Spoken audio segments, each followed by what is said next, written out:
Have you ever found yourself marveling at the sheer scale of the Great Pyramid, or wandering through the crumbling streets of an abandoned ancient city, and wondered how such incredible structures were even possible with the limited technology of their time?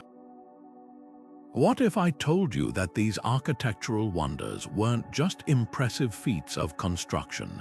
They were carefully calculated masterpieces filled with hidden innovations that literally shaped the world we live in today.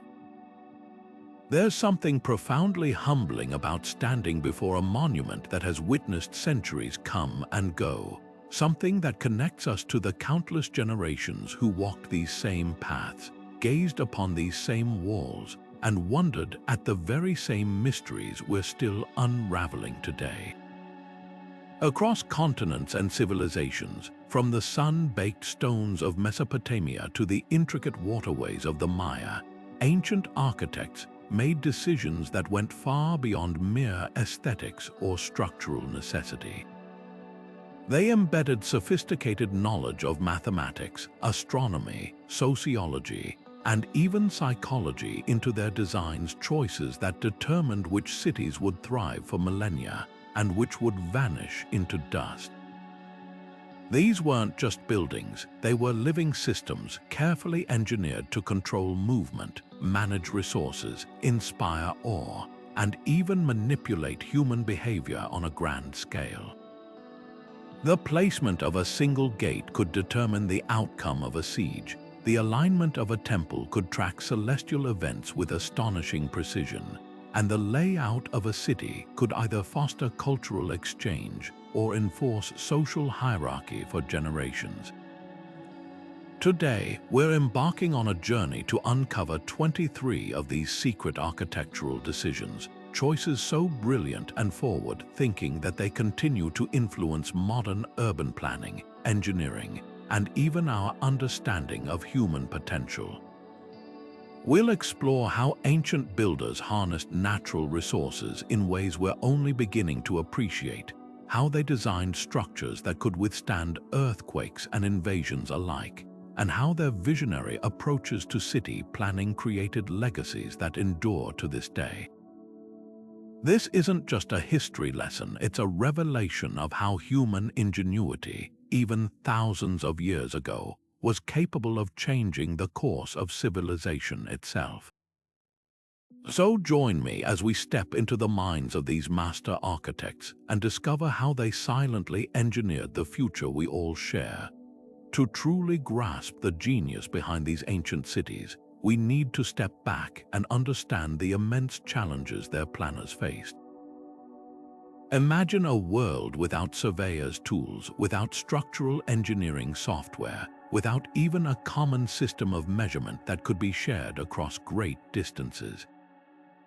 These master builders looked to the heavens for guidance, using the predictable paths of the sun, moon, and stars to align their structures with celestial precision. They weren't just building shelters, they were creating earthly mirrors of the cosmic order they observed, weaving their spiritual beliefs directly into the very fabric of their urban landscapes. A city's main thoroughfare might be aligned with the sunrise on a solstice, turning an entire street into a ceremonial timekeeping device, while the placement of a temple could mark the appearance of a significant star, connecting daily life to the vastness of the universe. The choice of location was never accidental. It was a complex calculation of survival. Proximity to a reliable water source was paramount, but it was a double-edged sword. Too close, and you risked devastating floods. Too far, and sustaining a large population became a daily struggle. The Indus Valley civilization, for instance, perfected the art of hydraulic engineering, designing sophisticated drainage systems and public baths in Mohenjo-Daro that wouldn't be rivaled for millennia. Meanwhile, in the arid landscapes of Egypt, the annual flooding of the Nile was not a disaster to be prevented but a life-giving event to be harnessed, leading to the development of intricate canal networks that turned the desert green. Every resource, from the clay used for bricks to the stone quarried for monuments, was sourced with an eye for durability and a deep knowledge of local materials, creating a vernacular architecture perfectly adapted to its environment. But these cities were more than just feats of environmental engineering. They were complex social organisms. The very layout of the streets was a form of social control and organization. Wide processional avenues facilitated grand ceremonies and military parades, reinforcing the power of the ruling class, while a maze of narrower, winding alleys in residential quarters created intimate community spaces and provided natural shade from the harsh sun.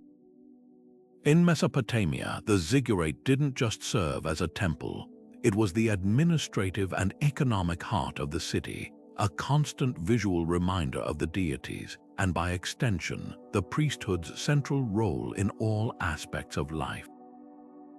The design choices made by these ancient planners, from the width of a gate to the height of a wall, were deliberate strategies to manage crowd flow, control access, and reinforce social hierarchies, proving that architecture has always been a powerful tool for shaping human behavior.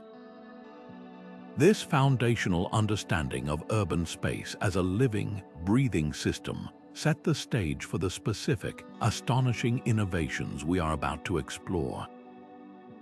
Our journey into these architectural secrets begins not with a towering pyramid or a vast temple, but with the remarkably orderly streets of a city built over 4,000 years ago.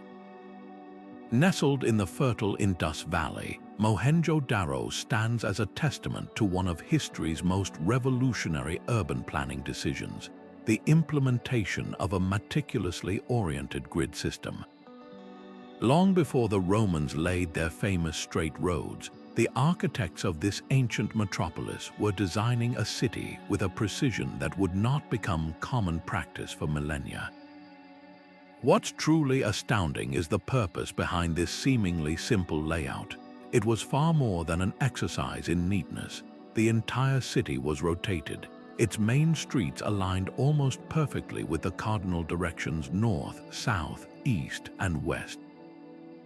This was a deliberate and brilliant calculation, a masterclass in environmental engineering designed to combat the specific challenges of the region. In a climate defined by intense heat and powerful seasonal monsoon winds, this orientation was nothing short of genius. By aligning the streets to the path of the sun and the prevailing breezes, the planners of Mohenjo-Daro created a natural ventilation system.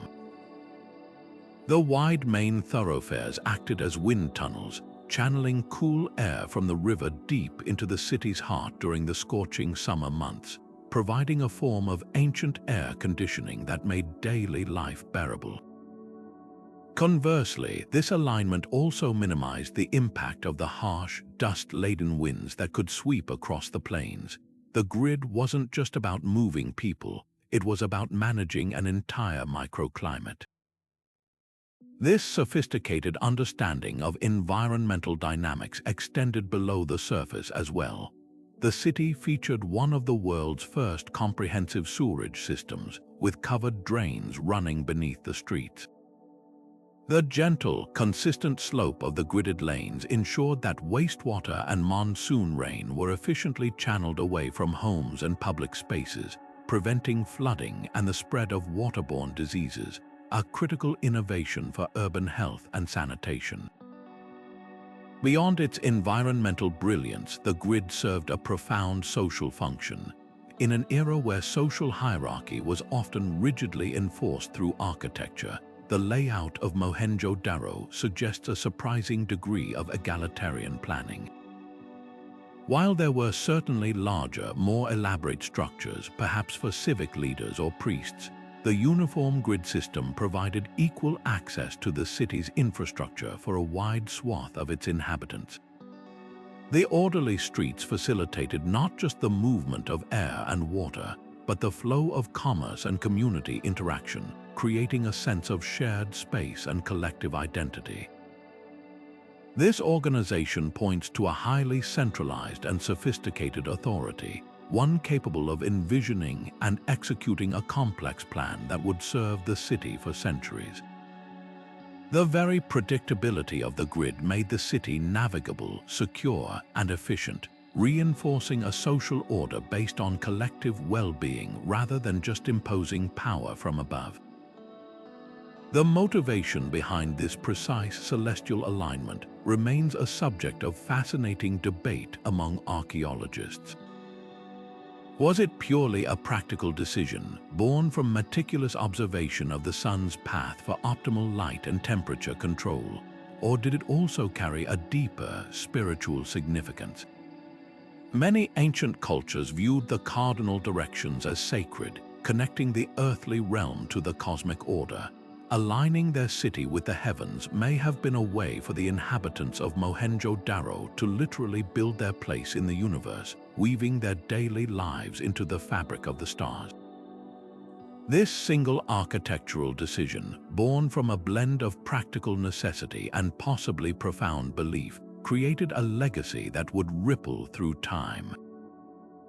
The conceptual blueprint of the grid, proven so effective in the Indus Valley, would be rediscovered and adopted by the Greeks for their colonial cities, admired by the Romans, and eventually become the foundational principle for countless modern metropolises around the world. It all started with a decision carved into sun-baked brick streets over 4 millennia ago to build in harmony with the wind, the sun, and the stars. While the grid system of Mohenjo-Daro organized life on the surface, our next secret takes us deep into the heart of the desert, where an entire city's survival depended on what lay hidden beneath the rock. Imagine a bustling metropolis of tens of thousands, not built on a fertile river plain, but carved directly into the towering, rose-red cliffs of a secluded desert canyon. This is Petra, the magnificent capital of the Nabatean kingdom, and its existence in such an arid environment seems to defy all logic. The secret to its prosperity wasn't just the famous trade in incense and spices. It was an architectural masterpiece of survival hidden in plain sight, a subterranean water management system so advanced it turned one of the region's harshest landscapes into a veritable oasis. The Nabateans faced a paradox. Their city was located in a region where annual rainfall was scarce and unpredictable, yet it was also prone to sudden, violent flash floods that could tear through the narrow canyon or sick with devastating force. Instead of seeing this as a problem, their brilliant architects saw it as an untapped resource. They embarked on an incredible engineering project, carving a vast, hidden network of channels, dams, cisterns, and terracotta pipes directly into the solid sandstone cliffs. This wasn't just a simple collection of water holes. It was a complex, gravity-fed system designed to capture, control, and conserve every single drop of water that fell on the surrounding highlands. They constructed massive diversion dams at the entrance to the Civic to redirect the destructive force of floodwaters into a series of underground channels, effectively taming the desert's fury and putting it to work for the city. This hidden hydraulic network served as the lifeblood of Petra. The channels, often no wider than a hand and carefully sloped, guided water from miles away into large, covered cisterns carved deep within the rock, protecting the precious supply from evaporation and contamination. The Nabateans even incorporated sophisticated filtration systems, using sand and gravel to settle out silt and debris, ensuring the water remained clean for drinking. This guaranteed a reliable supply not just for the city's inhabitants, but also for the countless camels and travelers passing through on trade routes, solidifying Petra's reputation as a welcoming and miraculously well-provisioned hub in the middle of nowhere. The abundance of water allowed for lush gardens, agriculture, and even elaborate ritual baths and nymphea, or public fountains, showcasing the city's wealth and engineering prowess to every visitor. Beyond sustaining daily life, this architectural secret provided a formidable strategic advantage. In an era of frequent conflicts and sieges, a city's downfall was often simply a matter of cutting off its water supply. Petra's sources were not exposed rivers or vulnerable wells. They were concealed within the very rock itself. An invading army would see only a dry, imposing canyon, completely unaware of the abundant water flowing silently through channels behind the cliffs and stored in hidden reservoirs. This meant Petra could withstand a siege indefinitely, a defensive capability that made it nearly impregnable and allowed the Nabateans to negotiate from a position of immense strength. Their mastery of hydrology was a preview of the grand Roman aqueducts that would come later, but in many ways it was more ingenious, born from a philosophy of working in harmony with a challenging environment rather than conquering it outright. The story of Petra is a powerful reminder that true architectural genius isn't always about what we build upwards towards the sky, but sometimes about what we weave invisibly into the earth, creating resilience and sustainability that can literally make a civilization bloom in the most unexpected places. From the hidden waterways of Petra, we journey now to the sun-drenched hills of Greece, where architects tackled a challenge of a different kind, not the control of water, but the mastery of sound. In a world without electricity, how could a single voice possibly reach an audience of thousands gathered in an open-air arena? The answer lies in one of the most breathtakingly precise architectural secrets of the ancient world, the acoustic engineering of Greek theaters. The theater at Epidaurus is the crowning achievement of this art form, a structure so perfectly designed that a coin dropped on its center stage can be heard from the very top row, over 100 feet away. This wasn't a happy accident. It was the result of meticulous mathematical calculation and a deep, intuitive understanding of physics that we are only now fully appreciating with modern technology. The genius of this design is found in its harmonious geometry. The architects arranged the seating in a perfect semicircle, a shape that naturally focuses sound waves inward rather than letting them dissipate into the open air. But the true secret lies in the specific, steeply raked angle of the seating and the precise curvature of each row. Every one of the limestone seats was not just a place to sit. It functioned as a finely tuned acoustic filter. The stepped rows of seats created a corrugated surface that effectively scattered and diffused low-frequency background noise, the rustling of clothing, the murmur of the crowd, while simultaneously reflecting and channeling the high-frequency sounds of the actors' voices directly upward. This natural signal processing meant that the human voice was clarified and amplified, while distracting ambient noise was cancelled out, a principle that is fundamental to the design of modern concert halls. The choice of material was absolutely critical to this phenomenon. Limestone, the primary building block, has excellent sound-reflecting properties. Its density and smooth surface acted as a perfect medium for carrying sound waves with minimal absorption. Furthermore, the orchestra, the circular performance area at the base of the theater, was often paved with a different, harder material. Some theories suggest it may have been a layer of crushed rock or a specific type of stone that created a resonant surface, literally making the ground itself a sounding board that boosted the performers' voices from the feet up. The entire structure was a single, integrated instrument, where every element from the slope of the hill it was built into, to the spacing between each spectator, worked in concert to create an unparalleled auditory experience. This architectural marvel did far more than just allow for clear performances of tragedies and comedies. It was a powerful tool for social and political cohesion. In the cradle of democracy, the ability for every citizen, regardless of their social status or wealth, to hear the debates, speeches, and plays unfolding on the stage below was nothing short of revolutionary. It fostered a shared cultural and political experience, ensuring that ideas could be disseminated clearly and effectively to the entire populace. The theater was a school of citizenship, a court of public opinion, and a communal heart, all made possible by its flawless acoustics. The legacy of this ancient innovation echoes loudly today. The fundamental principles discovered at Epidaurus, the use of specific geometric shapes, reflective materials, and noise-diffusing surfaces, are directly applied in the design of our most prestigious concert halls, legislative chambers, and even modern open-air amphitheaters. It stands as a timeless testament to the fact that the ancient world's understanding of their environment was so profound that they could sculpt not just stone, but the very air itself to serve humanity. While the Greeks mastered the manipulation of sound to unite their citizens, the architects of Constantinople faced a far more brutal challenge: how to build a barrier so formidable it could defy the most determined armies for a millennium. The answer, standing as a monumental testament to defensive genius, was the Theodosian walls. This was not a simple, towering rampart.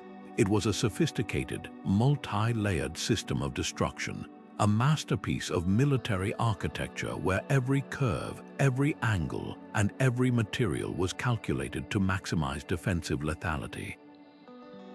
For over 1,000 years, these walls were the single most important reason the Byzantine Empire endured, repeatedly turning back invaders and preserving a bastion of Roman law, Greek culture, and Christian faith in the face of overwhelming odds.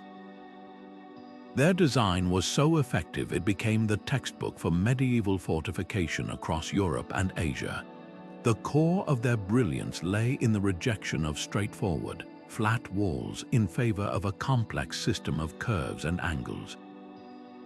The primary defense was a massive inner wall, standing 40 feet high and 16 feet thick, but its true power was unlocked by a series of 96 enormous projecting towers. These were not simple rectangular blocks. Many were U-shaped or polygonal, creating a curved external surface.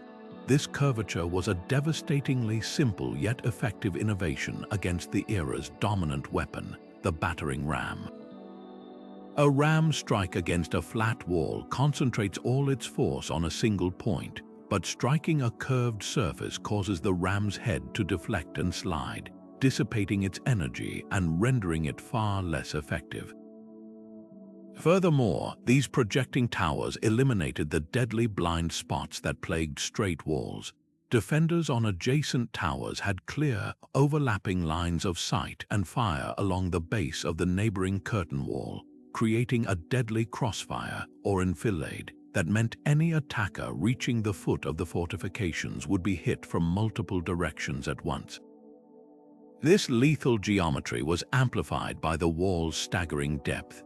Attackers who breached the first low outer wall would find themselves not in the city, but trapped in a deadly killing ground between that and the far taller inner wall, a confined courtyard of death where they would be pelted with arrows, rocks, and Greek fire from above and from both sides. The gates themselves were feats of misdirection, often set at sharp angles or protected by massive external bastions, forcing any approaching force to slow down and expose their unshielded sides to defensive volleys. The materials themselves were engineered for resilience. The walls were constructed using alternating layers of thick limestone blocks and bands of baked brick. This composite construction was not merely decorative. The brittle brickwork layers actually helped to absorb and dissipate the seismic energy of earthquakes and the kinetic shock of siege engine impacts, preventing the catastrophic cracks that could bring a simpler stone wall tumbling down. The historical impact of this architectural secret is almost impossible to overstate. The Theodosian walls turned Constantinople into a near-impregnable fortress, repelling over 24 major sieges, including assaults by the Avars, the Arabs, the Rus, and the Bulgars. This incredible longevity allowed the Byzantine Empire to act as a shield for a fracturing Europe, preserving ancient knowledge and culture through centuries of turmoil elsewhere. The survival of Constantinople ensured that Roman administrative law, Greek philosophical texts, and advanced artistic traditions were not lost but were later transmitted westward, helping to fuel the Italian Renaissance. The design principles perfected here, the use of layered defenses, projecting bastions for flanking fire, and reinforced gates, were directly copied and adapted in castles and city walls, from Crusader castles in the Levant to the fortifications of medieval Paris. They represent perhaps the most successful application of urban defense in history, proving that a city's architectural bones could indeed determine the fate of civilizations for 1,000 years to come. Leaving behind the formidable battlements of Constantinople, we travel south to the banks of the Nile, where ancient architects wielded a different kind of power, not over invading armies but over light itself. Here in the land of the pharaohs, stone was not just a defensive material, it was a canvas for the sun. The fifth secret in our journey is perhaps one of the most breathtakingly beautiful: the precise solar and stellar alignment of Egyptian temples. This was architecture as celestial clockwork, a stone-built mechanism designed to harness the rays of the sun to create moments of pure, divine theater. At monuments like the great temple complex of Karnak and the colossal rock-cut temples of Abu Simbel, the builders achieved a level of astronomical precision that seems to border on the impossible, transforming static stone into a dynamic participant in the rituals of state and faith. The most spectacular example of this is the twice-yearly illumination of the inner sanctum at Abu Simbel. The temple, built by Ramesses the Great, was oriented so that on February 21st and October 21st, the first rays of the rising sun would pierce the entire length of the dark, 200-foot corridor, cutting through the outer hall with its colossal statues and finally flooding the deepest, most sacred chamber. In this Holy of Holies, the light would sequentially illuminate 3 of the 4 statues seated there: the sun god Ra-Horakhti, the deified pharaoh Ramesses himself, and the king of the gods Amun-Ra. Only the statue of Ptah, the god of darkness and the underworld, remained forever in shadow. This was not a random occurrence, it was a meticulously calculated event, likely timed to coincide with the king's birthday and coronation day. For the gathered priests and elites, this was irrefutable proof. In that dazzling moment, stone and sunlight merged to demonstrate that the pharaoh was not merely a representative of the gods, he was physically and inextricably linked to the very cycle of creation, a living god sharing the chamber with his divine kin. Achieving this effect required a staggering synthesis of science and art. The Egyptian architect, or chief of works, was a master of both astronomy and mathematics. They used tools like the Merkit, a simple sighting instrument, to track the movements of stars and precisely determine true north and the solar azimuth. Their understanding of geometry allowed them to calculate the exact angle needed for the temple's axis to capture the sun at a specific altitude on a specific day. Even more impressively, they had to account for the apparent gradual shift in the sun's path over millennia, a phenomenon known as the precession of the equinoxes, suggesting their knowledge was built on centuries, if not millennia, of accumulated celestial observation. This was science in the service of spectacle, all executed with hand tools and an intimate knowledge of their environment. Beyond the awe-inspiring drama, these alignments served deeply practical and societal functions. In a civilization utterly dependent on the annual flooding of the Nile for its agriculture, the solar cycle was a literal matter of life and death. The alignment of temples with solstices and equinoxes created a giant, immutable calendar etched in stone. The illumination of a specific hieroglyph or altar on the summer solstice could signal the imminent arrival of the floodwaters, telling farmers when to prepare their fields.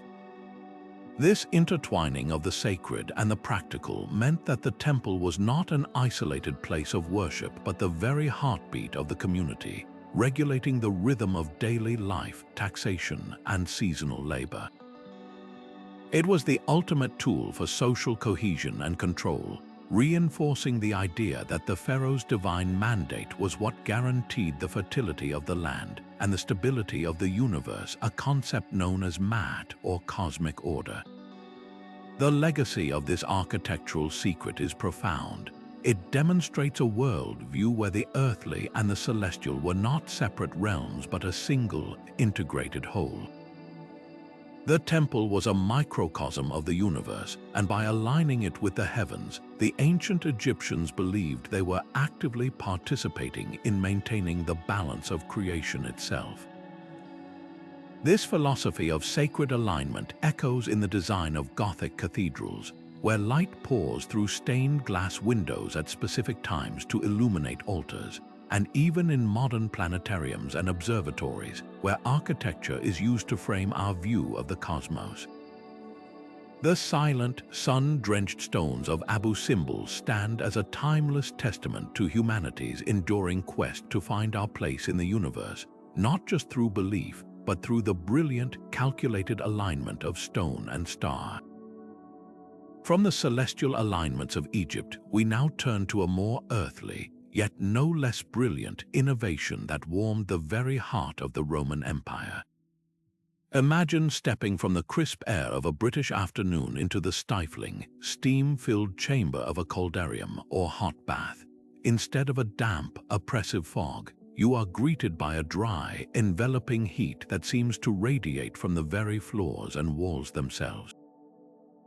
This profound comfort, a cornerstone of Roman daily life from Britain to Syria, was made possible by the sixth secret on our list, the sophisticated ventilation and heating systems of Roman bath complexes.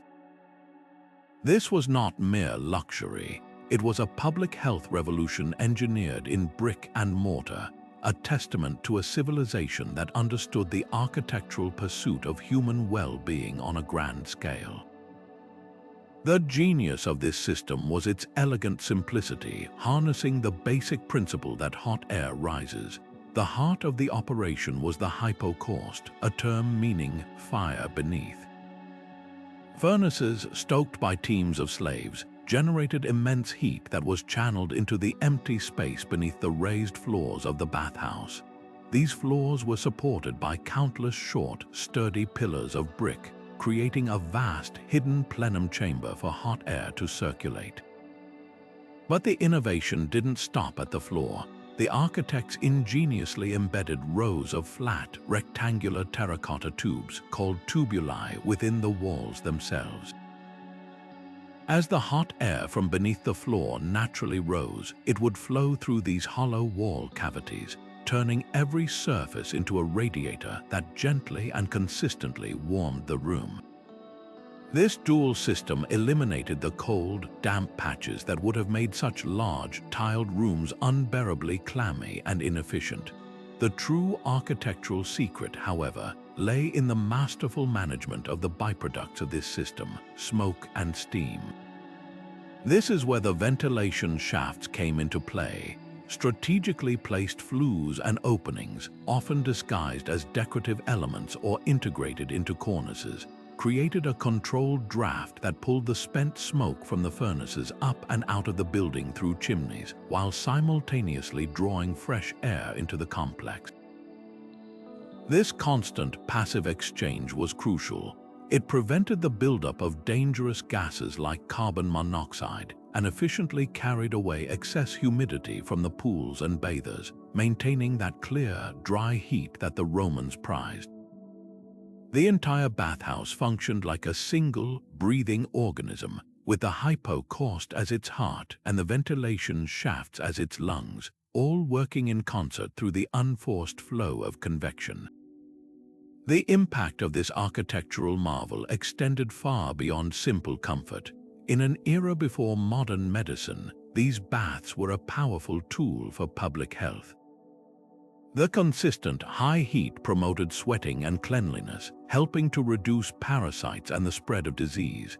They were social equalizers, places where citizens from all walks of life, though often segregated by class and gender, could gather, conduct business, and exercise. The ability to provide such a complex, resource-intensive amenity in even the most remote provinces of the empire, like at the famous site in Bath, England, which harnessed a natural hot spring, was a potent symbol of Roman technological superiority and cultural identity. It was a daily reminder to a conquered people of the benefits and sheer power of Roman engineering. The legacy of the hypocaust system is a story of loss and rediscovery. With the fall of the Roman Empire, the technical knowledge for such centralized, sophisticated heating vanished from Europe for nearly 1,000 years. Medieval castles were drafty and smoky, heated only by inefficient open hearths.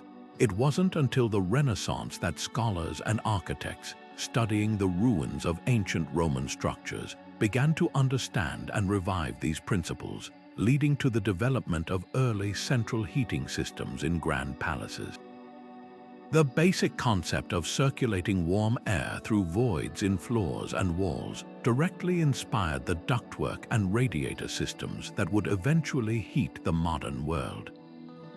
From the underfloor heating in our homes today to the complex climate control in our largest buildings, we owe a debt to those Roman engineers who first mastered the art of crafting comfort from fire and air, proving that architecture could truly be designed for the well-being of the body as well as the spirit.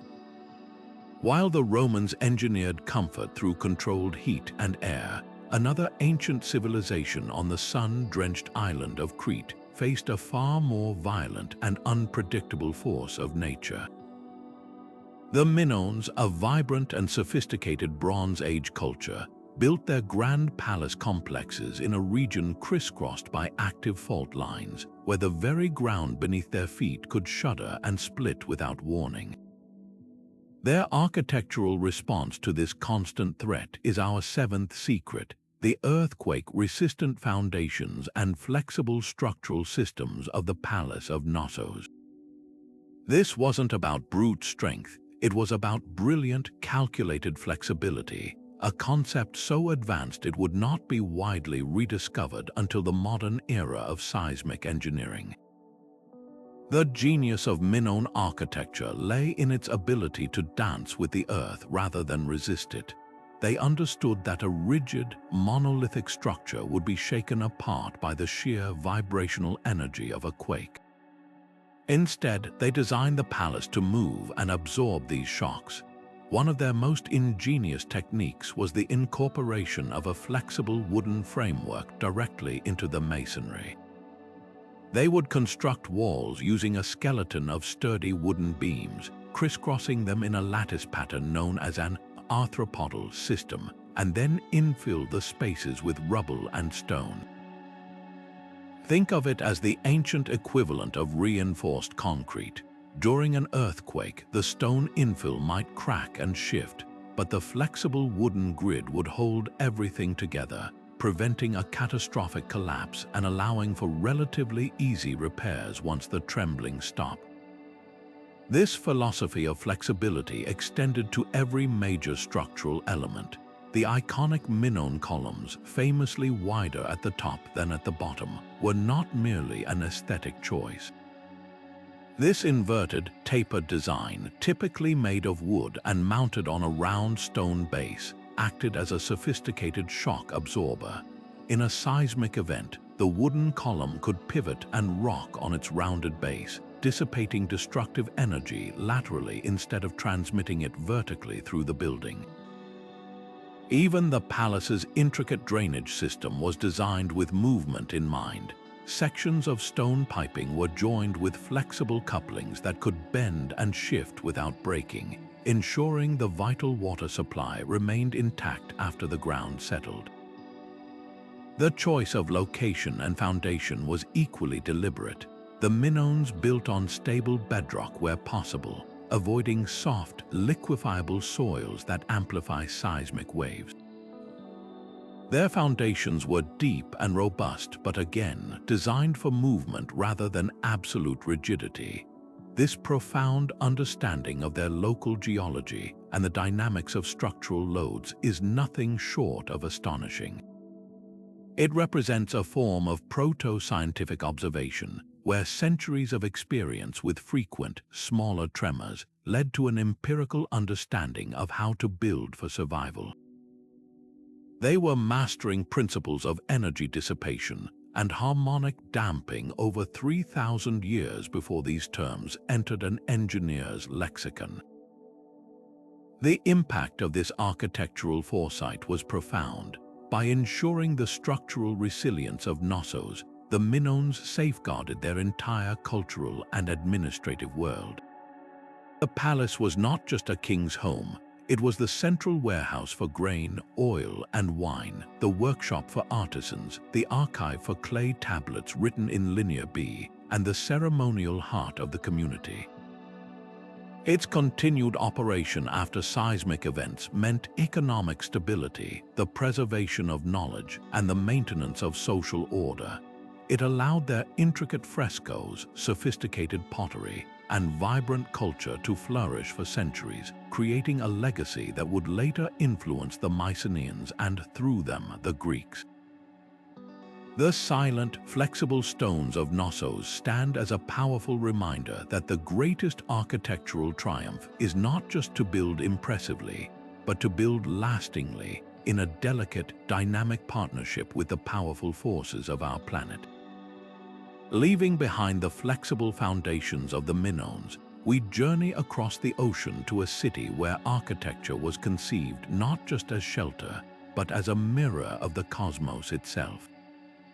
In the highlands of Mexico, the magnificent metropolis of Teotihuacan stands as a testament to our eighth secret, the creation of an entire urban landscape as a symbolic celestial map.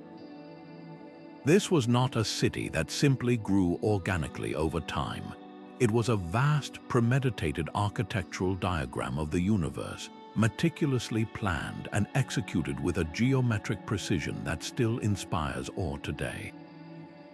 For the diverse peoples who called it home, a population that may have swelled to over 100,000, the very act of walking its streets was a journey through a sacred, cosmological order. The entire city is anchored by the immense Avenue of the Dead, a central thoroughfare that runs for miles, perfectly aligned just 15.5 degrees east of true north. This was no arbitrary decision. Archaeoastronomers have determined this precise alignment was calculated so that the avenue would point directly toward the setting of the Pleiades star cluster on a key ceremonial date. This star group held profound significance in Mesoamerican cosmology, associated with creation and the cyclical nature of time.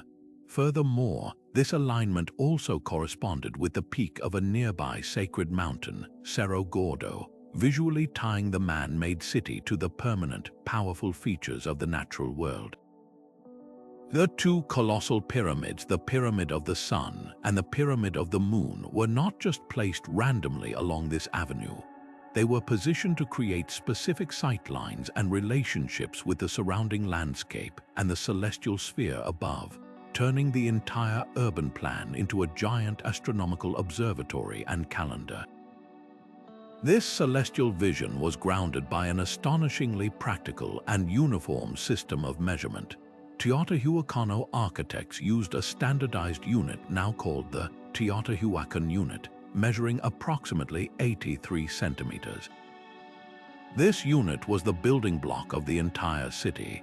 The Pyramid of the Sun's base, for instance, is almost exactly 260 of these units on each side. The width of the Avenue of the Dead, the spacing of apartment compounds, and the dimensions of temples all appear to be multiples of this unit. This rigorous standardization created a harmonious visual rhythm throughout the city, a sense of overwhelming order and intentionality that must have been deeply impressive to residents and visitors alike. It speaks to a highly centralized, powerful authority capable of imposing a single, grand vision over decades, if not centuries, of construction. This masterful layout served a powerful dual purpose, seamlessly blending the spiritual with the social. The Avenue of the Dead functioned as a colossal stage for public ritual. Imagine processions of elaborately costumed priests and elites moving along the causeway, performing ceremonies that reenacted myths of creation and renewal against the backdrop of the towering pyramids. This public spectacle reinforced a shared cultural identity among the city's many distinct ethnic neighborhoods, uniting them under a common cosmological framework. Simultaneously, the design rigidly enforced social hierarchy. The farther one lived from the sacred axis, the more humble the housing. The ruling class resided in lavish palace complexes adjacent to the central avenue, their homes literally and figuratively closer to the divine power emanating from the pyramids. This architecture of inequality was presented not as oppression but as a natural divine order, a physical manifestation of one's place in the universe. The legacy of Teotihuacan's urban secret is immense. It became the template for power and sacred urbanism throughout Mesoamerica. Centuries later, when the Aztecs stumbled upon the abandoned, overgrown ruins, they were so awestruck by its scale and precision that they believed it must have been built by gods. They named it Teotihuacan, the place where gods were made, and they directly imported its core principles into the design of their own magnificent capital, Tenochtitlan. The concept of a central ceremonial precinct with twin temples, aligned along a primary axis for ritual processions, is a direct inheritance from this ancient city. Teotihuacan stands as perhaps the ultimate example of architecture as worldview, proving that the most enduring cities are those that successfully weave together the practical needs of community with a profound, unifying spiritual vision, creating a map of heaven here on Earth. From the cosmic city plan of Teotihuacan, we now descend from the heavens and plunge deep into the earth, into a world of shadow and stone where survival depended on becoming invisible. High on the arid plains of Cappadocia in modern-day Turkey, the landscape is a surreal fantasy of soft volcanic rock sculpted by wind and water into towering cones and undulating valleys. Here, on the surface, life seems exposed and fragile, but the true marvel of this region lies hidden beneath the ground. Our ninth secret takes us into the breathtaking depths of Derincuyu, an entire underground city engineered not for celestial alignment, but for absolute concealment, a labyrinthine sanctuary that could shelter thousands from danger for months on end. The scale of Derincuyu is almost incomprehensible. Carved directly into the region's soft, tough rock, this subterranean metropolis plunges 18 levels deep, reaching depths of nearly 280 feet, with enough space to comfortably house an estimated 20,000 people along with their livestock and provisions. This was not a simple cluster of caves. It was a meticulously planned vertical city with a complex infrastructure that rivaled any settlement on the surface. Architects designed a network of narrow, twisting corridors that could be easily blocked by a single defender, vast communal rooms for gatherings and worship, intricate ventilation shafts that provided fresh air to even the lowest levels, and meticulously carved stables, cellars, churches, and even wineries. Every single element was calculated for long-term, self-sufficient survival in the face of a prolonged siege. The most brilliant architectural features were its defensive mechanisms, which were nothing short of ingenious. The entrances to the city were the ultimate secret. They were not grand gates or obvious openings, but cleverly disguised passages that could be hidden behind what appeared to be ordinary rock formations, or even within the courtyards of surface dwellings. The most iconic defense was the massive, circular rolling stone door. These were enormous millstone-like slabs of solid rock, weighing up to half a ton, perfectly balanced to roll smoothly across a track carved into the floor. In the event of an attack, these doors could be rolled into place from the inside, effectively sealing the entrance. A small hole in the center allowed defenders to spear any attacker who managed to get close, while the sheer weight and seamless fit made them impervious to battering rams or fire. But a sealed door is useless without fresh air and water, and here the builders demonstrated their true genius. The ventilation shafts were a masterpiece of engineering. Dozens of these narrow, 55-foot-deep wells were drilled from the surface down to the lowest levels, providing a constant flow of oxygen and preventing the buildup of smoke from cooking fires or carbon dioxide from thousands of breathing inhabitants. Crucially, these shafts were carved to be incredibly narrow and were often camouflaged at surface level, making them impossible to use as points of entry for invaders. Just as critical were the water wells. Derincuyu featured its own protected internal water source, tapping directly into an underground aquifer. This meant that even with the doors sealed tight against a besieging army, those inside had an endless supply of fresh water, the single most important resource for survival. They had effectively solved the two greatest vulnerabilities of any fortress, air and water. The decision to build downward was a strategic masterstroke. In a volatile region frequently crossed by invading armies, from Persian legions to Arab raiders, visibility was a liability. A tall, fortified wall on the surface was a challenge to be overcome. It announced its presence and invited attack. But a city hidden beneath the earth was a secret kept from enemies entirely. Early Christian communities, who are credited with expanding Derincuyu to its greatest extent around the 8th century, used this hidden architecture to practice their faith in safety during periods of intense persecution. The city included dedicated spaces like cruciform churches with vaulted ceilings and stone altars, allowing for a complete, uninterrupted community life below ground. The very rock that provided their building material also offered phenomenal insulation, keeping the interior at a constant, cool temperature year-round, perfect for storing food and enduring long periods of isolation. The legacy of Derincuyu is a powerful testament to a different kind of architectural brilliance, one focused on passive defense and psychological security. It represents the ultimate expression of building in harmony with the available environment, turning the soft, volcanic rock from a geological curiosity into an unparalleled strategic asset.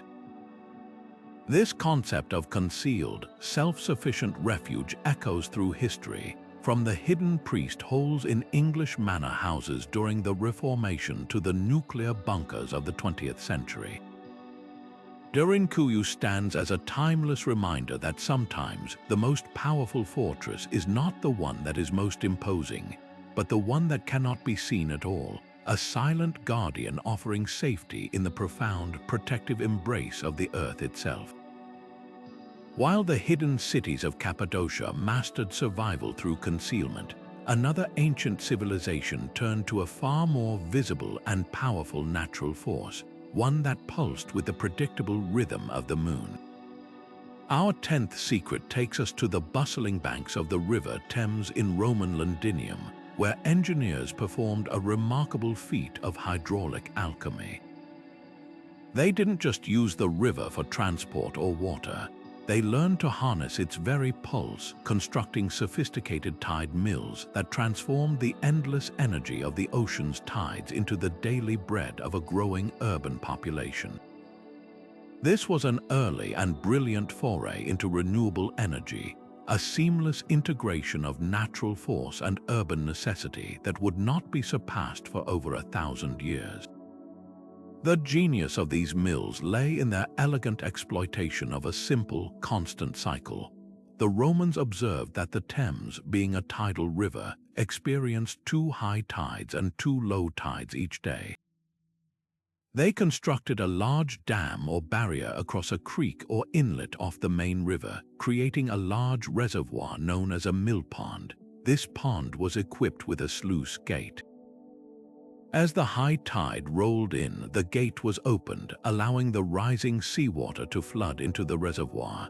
Just before the tide reached its peak, the gate was slammed shut, trapping a huge volume of water at its highest level. Now, as the tide in the main river receded, a significant difference in water level was created between the full mill pond and the now low river. The engineers would then release the pent-up water from the pond through a narrow channel, where its forceful flow would spin a large water wheel connected to grinding stones.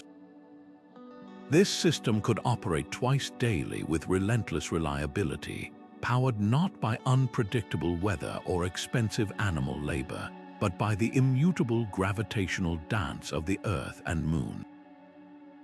The strategic impact of this innovation on Roman London cannot be overstated. A reliable and efficient source of flour was the bedrock of urban stability. Before the tide mills, grinding grain was a labor-intensive process, often done by hand with quern stones or by animals walking in circles, a method that was slow, costly, and could not possibly scale to meet the demands of a major imperial port city. The tidal mills provided a massive, automated, and continuous output of flour, ensuring a stable supply of affordable bread for the legions stationed there, the growing civilian population, and the crews of the many ships that used Londinium as a hub. This was more than a convenience. It was a critical piece of urban infrastructure that guaranteed food security, reduced the risk of famine or bread riots, and freed up immense human and animal labor for other tasks, fueling the city's economic and military engine. The design itself was a masterpiece of practical engineering. The water wheels used were likely the more powerful vertical wheels, a Roman improvement over the simpler horizontal Norse wheels. The sluice gates required precise timing and management, suggesting the Romans may have had teams dedicated to the operation of these mill complexes, some of the world's first professional plant operators. The choice of location was also critical, requiring a careful study of tidal ranges and flow patterns to find the perfect spot with a sufficient tidal differential to generate the necessary power. This demonstrates a sophisticated understanding of hydrodynamics and a willingness to adapt a known technology, the water wheel, to a completely new and challenging environmental context. The legacy of this ancient green technology is profound. Though the knowledge of these specific Roman tide mills was lost for centuries after the empire's fall, the concept was rediscovered and became widespread along the coasts of medieval Europe, particularly from the 7th century onward. The Domesday Book, compiled in 1186, records over 5,000 watermills in England, and many of these in coastal regions would have been tide mills, their basic operating principle a direct echo of the Roman model. This ancient innovation stands as a powerful precursor to our modern quest for sustainable energy. In an age where we are once again looking to harness the power of tides with tidal lagoons and underwater turbines, the Romans of Londinium offer a timeless lesson that the most powerful and reliable solutions are often those that work in harmony with the natural rhythms of our planet, turning a constant, cyclical force into the energy that builds and sustains civilization itself. After mastering the art of concealment and the harnessing of natural forces, we now turn to a secret that plays not on the environment, but on the human mind itself. High atop the Acropolis in Athens, the Parthenon stands as an enduring symbol of classical perfection, a monument so harmonious that it seems to have been dropped from heaven onto the sacred rock. But this appearance of flawless mathematical perfection is one of history's most brilliant architectural deceptions. The 11th secret in our exploration is the sophisticated use of optical illusions, specifically the subtle curvature and intentional distortions known as refinements, which the architects Ictinos and Callicrates employed to make the temple appear perfectly straight, proportioned, and majestic to the human eye. At first glance, the Parthenon presents itself as a monument of rigid, straight lines and right angles, but in reality, there is hardly a single straight line in the entire structure. This was a calculated masterstroke. The most famous of these refinements is a technique called intosses, a slight, swelling curvature applied to the columns. If the columns were built perfectly straight, an optical illusion would make them appear to curve inward in the middle, like an hourglass, making the structure seem fragile and unstable. To counter this, the architects gave each column a gentle, almost imperceptible bulge at about 1/3 of its height. This subtle swelling creates the illusion of absolute straightness and muscular strength when viewed from a distance, making the columns appear to be straining under the immense weight of the marble entablature they support, imbuing the entire temple with a sense of dynamic, alive energy rather than static rigidity. The genius of these refinements extends far beyond the columns to the entire platform of the temple. The massive base or stylobate upon which the Parthenon stands is not a flat plane. It curves upward slightly in the middle, rising about 4 inches on the long sides and 2 inches on the short sides. This incredible subtlety is invisible to the naked eye but produces a profound effect. A perfectly flat base on that scale would appear to sag in the center under the visual weight of the building, an effect that would be psychologically unsettling. By arching the base upward, the architects created the opposite illusion. The platform appears perfectly level and solid, a firm, unwavering foundation for the divine.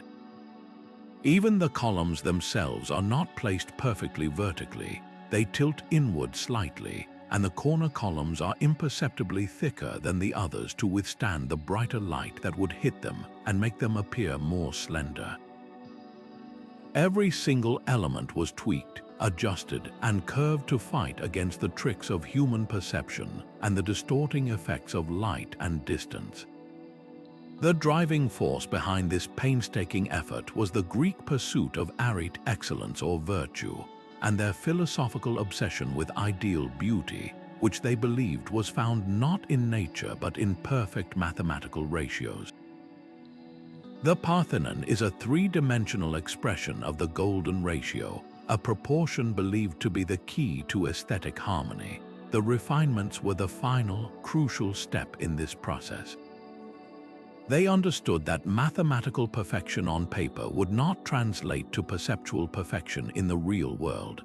Their solution was to build in a calculated imperfection to achieve the desired visual result. This represents a breathtakingly sophisticated understanding of the psychology of perception, acknowledging that a building is not just a physical object but an experience, and that experience could be carefully engineered through form. The impact of this architectural secret is immeasurable. While the technique was largely lost during the Middle Ages, it was passionately studied and revived during the Renaissance. Architects like Brunelleschi, who meticulously measured Roman ruins, began to understand the principles behind these classical optical corrections. This knowledge became fundamental to the work of masters like Michelangelo and Palladio, who used similar refinements in their own designs to achieve grandeur and harmony. The entire neoclassical movement of the 18th and 19th centuries, which sought to emulate the glory of ancient Greece and Rome, was built upon these rediscovered principles. The Parthenon's silent lesson that true mastery lies in knowing how a structure will be felt, not just how it is built, continues to influence architects today, reminding us that the greatest buildings are those that understand and elegantly deceive the eye to touch the soul. While the Parthenon's architects mastered the art of visual perception, the Romans turned their genius to a different kind of orchestration, the choreography of public life itself. Our 12th secret lies at the very heart of the ancient city, in the bustling, multi-functional forums of Rome. This was not a single-purpose plaza or a simple marketplace. It was the ultimate architectural multitool, a carefully engineered nucleus where commerce, justice, worship, and politics converged in a symphony of urban activity.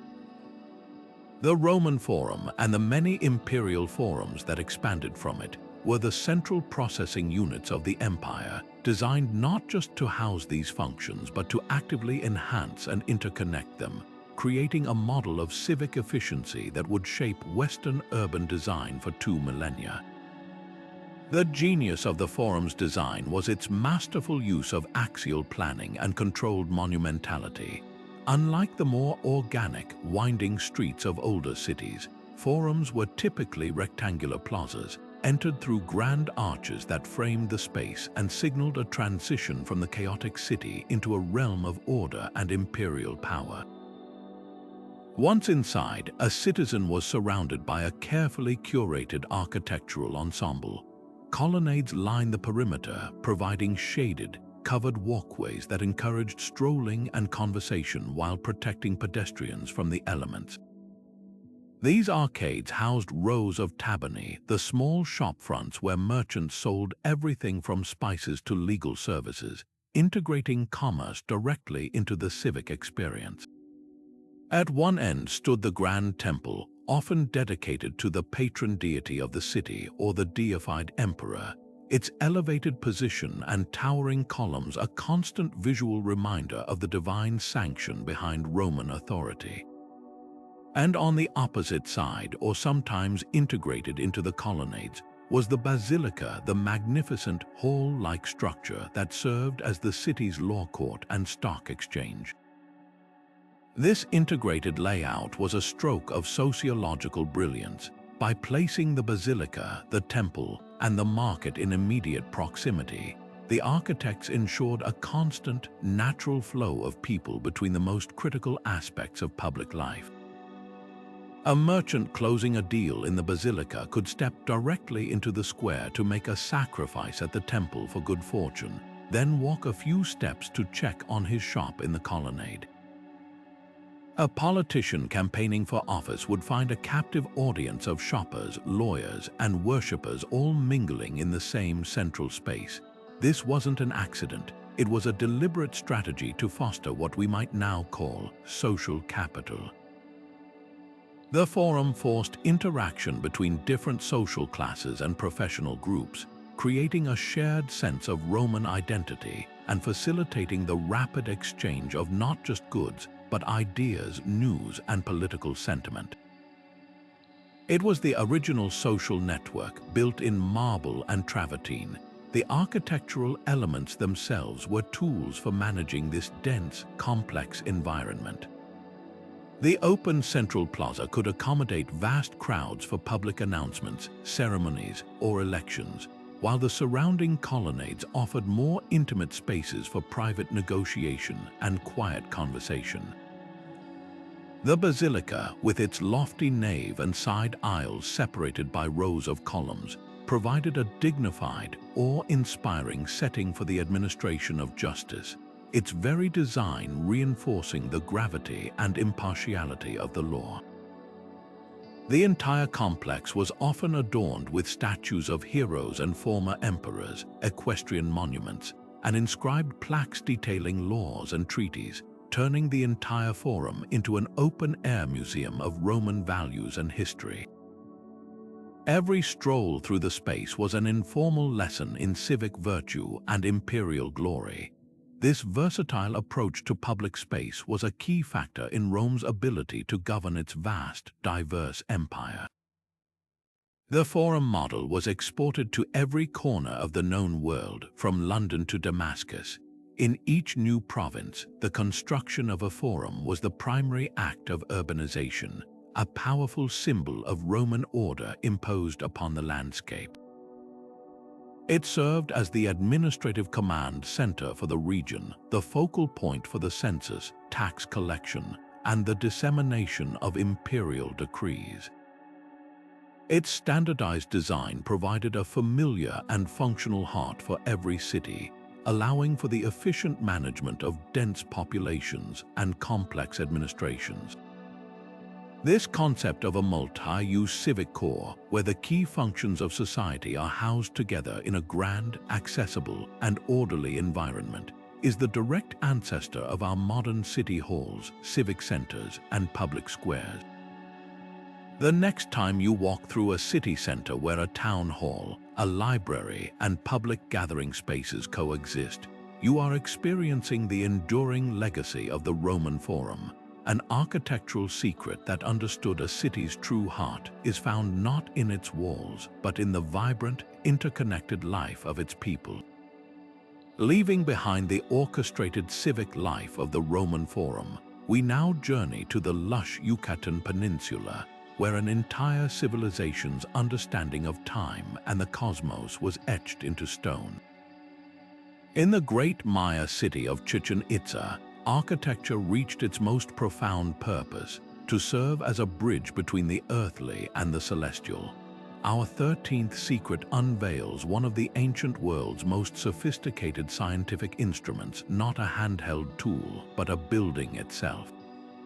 The structure known as El Caracol, or the snail, for its peculiar spiral interior staircase, stands not as a temple or a palace, but as a meticulously engineered astronomical observatory. This was a place where priests and astronomers, the Maya intellectual elite, could literally watch the heavens turn, using the building's aligned apertures to track the movements of planets and stars with a precision that would not be rivaled in Europe for centuries.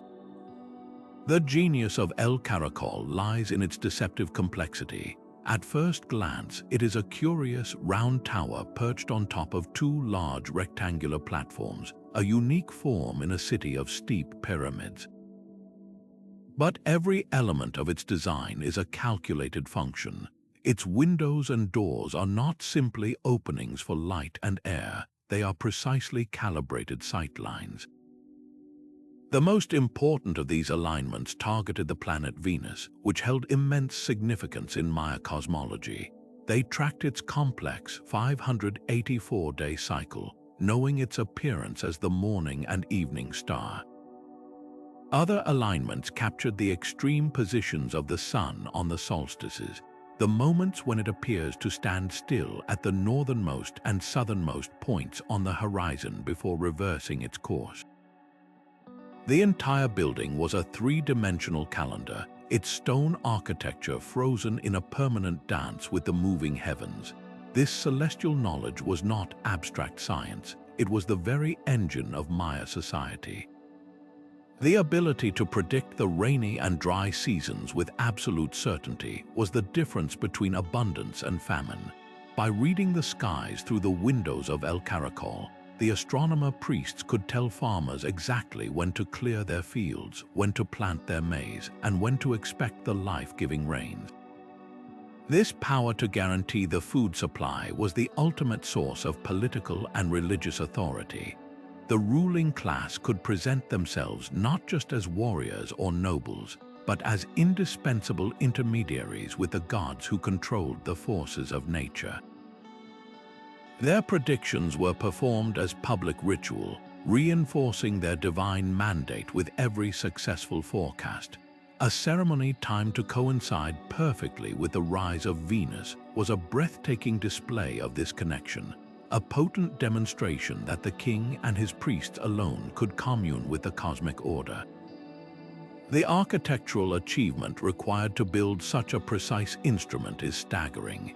It implies a deep, formal understanding of advanced mathematics, including the concept of zero and a complex place value system, which they used to calculate long cycles of time spanning millions of days. They understood the true length of the solar year more accurately than the Gregorian calendar used in Europe at the time of the Spanish conquest. To then translate these abstract mathematical calculations into stone, aligning massive doorways to within a fraction of a degree to capture a specific astronomical event, represents a synthesis of intellect and craftsmanship that is simply awe-inspiring. They were building a permanent record of their knowledge, ensuring that even if the scribes and their bark paper books were lost, the science would endure in the immutable alignment of wall and window. The legacy of this architectural secret extends far beyond the Maya world. Chichen Itza became a cosmopolitan hub, and its astronomical principles influenced urban design across Mesoamerica. The concept of the building as observatory and the integration of celestial cycles into the very layout of a city is a powerful testament to a world view where humanity was not separate from the universe, but an active participant within it. This stands in stark contrast to later European observatories, which were often isolated instruments of science. For the Maya, science, religion, and daily life were a single, integrated whole, and their architecture was the ultimate expression of that unity. El Caracol remains a silent sentinel, a stone reminder that the quest to understand our place in the cosmos is one of humanity's oldest and most enduring architectural endeavors. From the celestial alignments of the Maya, we now ascend into the cloud-shrouded peaks of the Andes, where an empire built its legacy not with grand observatories, but with stones that fit together like a perfect puzzle. Our 14th secret takes us to the breathtaking heights of Machu Picchu, where we find an architectural philosophy that stands in stark contrast to the grand, rigid monuments of other empires. The Inca did not seek to conquer the mountain with sheer, imposing walls. Instead, they chose to converse with it, to become a part of its very fabric. Their genius lay in a revolutionary approach to stone, modular construction. This was not simply a building technique, it was a profound understanding of material, environment, and community, allowing them to erect cities that clung to impossible slopes and shrugged off the violent tremors that regularly shook their world. The most visible hallmark of this technique is the famous mortarless joint, where blocks of granite and limestone are cut so precisely that a knife blade cannot be inserted between them. But to call this simply precise cutting is to miss the true innovation. The Inca employed a system of modular blocks, often with slightly convex faces. When two such blocks were pressed together, the convex surfaces would meet at a single point, allowing the masons to grind and polish them against each other until they achieved an immaculate custom fit.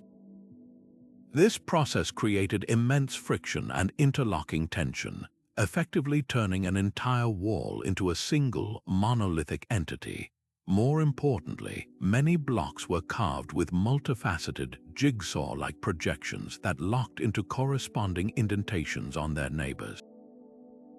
This three-dimensional puzzle prevented any lateral shifting, a critical defense against the shearing forces of an earthquake.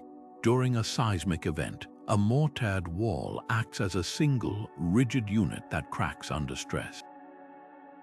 An Inca wall, however, is a collection of individual units that can dance and sway with the tremors, settling back into place once the shaking stops, a principle known as aseismic construction that modern engineers still study and admire. This modular approach was a logistical and tactical masterstroke. Quarrying and shaping these blocks was undoubtedly labor-intensive, but the system itself was brilliantly efficient. Teams of skilled stoneworkers could prepare modules at quarries and then transport them to construction sites for final fitting and assembly.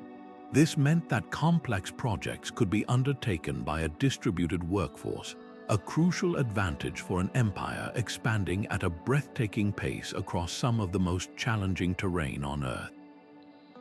The standardized, interlocking nature of the blocks also meant that structures could be built on steep, uneven foundations without the need for extensive and time-consuming leveling. The walls of Machu Picchu and the terraces of Ollantaytambo follow the natural contours of the bedrock with a fluid, organic grace. demonstrating a philosophy of building that worked with the land rather than against it. This adaptability allowed the Inca to quickly establish administrative centers, storehouses, and way stations, known as tambos, along their vast network of roads, knitting their immense and diverse empire together with a unified architectural language. Beyond its sheer practicality, this stonework conveyed a powerful political and social message. The finest, most perfectly fitted masonry was reserved for temples and palaces, structures associated with the divine authority of the Sapa Inca, the emperor. The seamless, almost liquid appearance of these walls was intended to appear superhuman, as if the stones had been softened by magic and molded into place. This demonstrated the ruler's power to command not only vast armies of laborers but the very elements themselves, presenting his authority as natural, eternal, and unshakable as the mountains. For the conquered peoples incorporated into the empire, the presence of these unmistakable Inca structures was a constant physical reminder of whose law now governed the land. Yet this was also an architecture of inclusion. The Inca often incorporated existing holy rocks or outcrops, called huacas, directly into their walls, weaving the sacred landscapes of conquered peoples into the new imperial fabric and facilitating a smoother cultural and religious integration. The legacy of this architectural secret is etched permanently into the Andes. The techniques were so effective that Spanish chroniclers reported with awe that during massive earthquakes, their own colonial buildings, constructed with rigid, mortared walls, would collapse, while the ancient Inca structures nearby would remain standing, their stones simply settling with a quiet rumble before becoming as solid as ever. This durability is why we can still walk the pristine streets of Machu Picchu today. The Inca modular system represents a pinnacle of vernacular architecture, where a deep understanding of local materials and environmental challenges produced a solution that was not only supremely functional but also breathtakingly beautiful. It stands as a timeless lesson in resilience, reminding us that true strength is not always found in rigid defiance, but often in the intelligent, flexible harmony of interconnected parts. From the resilient stonework of the Incas, we now journey back even further in time to a civilization that understood a different kind of strength, not just the stability of walls, but the vitality of a healthy population. Our 15th secret takes us once again to the Indus Valley, but this time we are not looking at the orderly streets above ground. We are descending into the hidden world beneath them. In the sprawling metropolises of Harappa and Mohenjo-Daro, archaeologists have uncovered a revelation that rewrites our understanding of ancient urban life: the world's first comprehensive, city-wide sanitary sewer system. This was not a simple ditch for waste. It was a meticulously engineered underground network that reveals a society whose architectural priorities were rooted in public health, communal well-being, and a profound sense of urban order that would not be seen again for over 2,000 years. The sophistication of this system is nothing short of astonishing. Almost every single house, from the smallest dwellings to the largest courtyard homes, was connected to this vast subterranean network. Wastewater from household baths and latrines would flow through baked clay pipes, hidden beneath the floors and streets, into larger main drains that ran down the central corridors of the wide streets. These main drains were masterpieces of functional design, constructed from precisely shaped bricks and covered with large, heavy stone slabs or baked bricks that could be lifted for maintenance but would otherwise keep the channel sealed, preventing odors, containing waste, and stopping debris and animals from falling in. This was a fully integrated, closed system, a stark contrast to the open sewers that would plague even the most advanced European cities well into the 19th century. The true architectural genius, however, lies in the subtle yet critical details that made this system work. The Indus Valley engineers possessed an advanced understanding of hydraulics and gravity flow. They carefully calculated the gradient or slope of each drain, ensuring a consistent and self-cleaning flow of water that would carry solid waste away from the residential areas without ever stagnating or backing up into homes. They even incorporated sump pots and settling pits at key junctions, which would allow heavier solid matter to collect in one place for periodic removal, preventing blockages in the main channels. Perhaps most impressively, they built regular, manhole-like access points at intersections, complete with steps leading down from the street level. This shows the system was designed not just to be built, but to be easily maintained and cleaned by municipal workers, indicating a highly organized civic authority with a long-term vision for urban management. The motivation behind this immense public works project speaks volumes about the values of Indus Valley society. In a dense urban environment, the threat of waterborne diseases like cholera and dysentery would have been a constant danger, capable of decimating the population. By effectively separating waste from the clean water supply and managing its disposal, these ancient city planners were directly combating the primary vectors of disease. This focus on sanitation would have drastically reduced infant mortality rates and increased overall life expectancy, creating a healthier, more productive workforce and allowing the cities to sustain their remarkable population densities. This architectural decision was a direct investment in human capital, a recognition that the greatest asset of a city is not its monuments or its walls, but the health and resilience of its people. This commitment to hygiene was part of a broader, almost modern-seeming obsession with water management.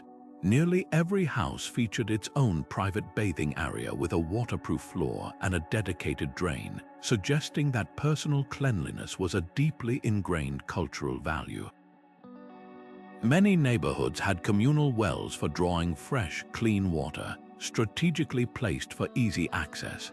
The Great Bath at Mohenjo-Daro itself, with its sophisticated waterproofing and draining system, might have served a ritual purpose, but it also underscores the civilization's overarching reverence for controlled, clean water.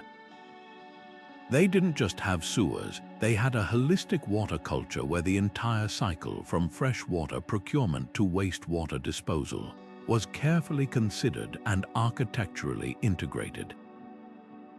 The legacy of this ancient innovation is a story of puzzling disappearance and eventual rediscovery. When the Indus Valley civilization declined, their knowledge of urban sanitation seemingly vanished with them. Later civilizations, including the Romans, would develop their own impressive aqueducts and sewers, like the Cloaca Maxima. But these were often large-scale feats of conveyance rather than the intricate, household-to-mainline network the Indus people had perfected. It would take millennia for the modern world to relearn the critical importance of separating sewage from drinking water, a lesson the ancient Indus architects had already mastered.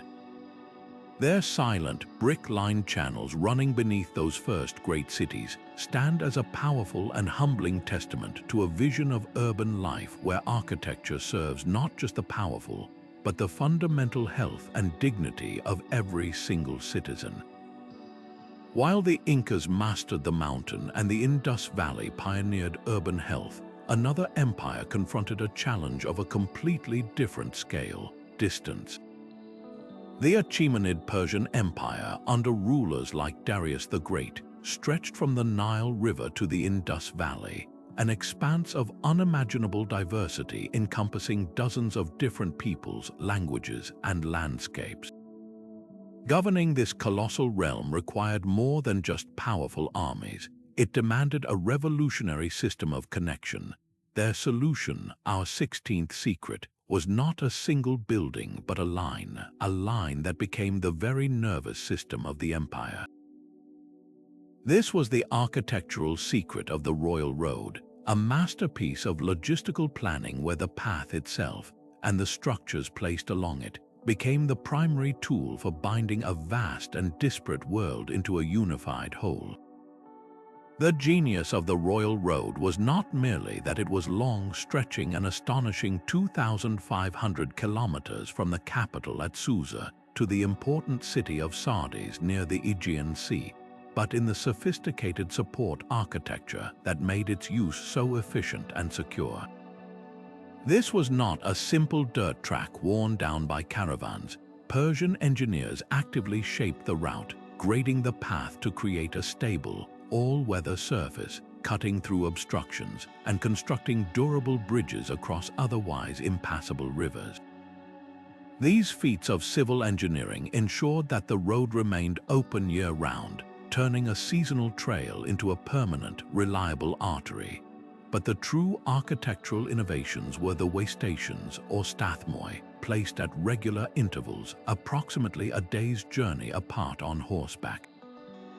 These were not mere inns, they were fortified complexes offering fresh horses, secure lodging, supplies, and military garrisons for the empire's crucial messengers. This integrated system gave birth to the legendary Persian postal service, a marvel of ancient communication described by the Greek historian Herodotus with awe. Royal messengers known as Angkoroi could travel the entire length of the road in a mere 7 days, a journey that would take a normal caravan 3 months. Their method was a breathtaking relay. A messenger would ride at a gallop from one way station to the next, where a fresh horse and a new rider were standing by, ready to take his place and continue the journey without a moment's pause. Messages, often in the form of inscribed clay tablets or parchment, were handed off seamlessly in this rolling relay of human and equine endurance. It was the ancient equivalent of a high-speed data network, allowing the great king in Susa to receive intelligence from the Egyptian frontier or issue commands to his satraps in Anatolia with a speed that was utterly unprecedented in the ancient world. This rapid flow of information was the lifeblood of imperial control, allowing for a centralized response to rebellions, invasions, or administrative issues before they could spiral out of control. The strategic impact of this architectural network extended far beyond communication. The secure, well-maintained road was a powerful economic engine. By drastically reducing the dangers and duration of travel, it turbocharged trade across the empire. Merchants could move goods like Babylonian textiles, Indian spices, and Lydian gold with greater speed and lower risk, knowing that royal garrisons along the route offered protection from bandits. This flourishing commerce generated immense wealth, which was then taxed, filling the imperial coffers and funding further ambitious projects. Furthermore, the constant movement of officials, soldiers, and traders along a shared route fostered a unique sense of imperial unity. A traveler from Persia would see the same standardized way stations, the same royal insignia, and experience the same efficiency whether he was in Mesopotamia or Phrygia. This created a tangible, physical sense of being within a single, powerful, and organized political entity, subtly reinforcing the authority of the central government over its diverse subjects. The legacy of the Royal Road is etched into the history of global infrastructure. It served as the direct inspiration for the Roman cursus publicus, their own state-run courier service, and influenced the development of their famed road networks like the Via Appia. The Persian model proved that a road was more than just a path for travel. It was a multifunctional tool for governance, economic integration, and cultural exchange. The principles they established standardized distances between posts, all-weather construction, and state-sponsored security are the very same principles that guided the development of the Pony Express in the American West and even informed the placement of modern highway rest stops and service areas. The silent, vanished stones of the royal road whisper a timeless truth to every empire and nation that has followed, that the true strength of a state is measured not by the expanse of its borders on a map, but by the strength and speed of the connections that bind those distant lands together. After mastering the flow of information across continents, we now turn inward to a space where architecture was designed to manipulate not just sight, but sound itself, transforming a brutal game into a profound spiritual spectacle. Our 17th secret reveals that the vast, eye-shaped ball courts of the Maya were not merely sporting arenas. They were sophisticated acoustic instruments, engineered to generate auditory phenomena that blurred the line between the mortal and the divine.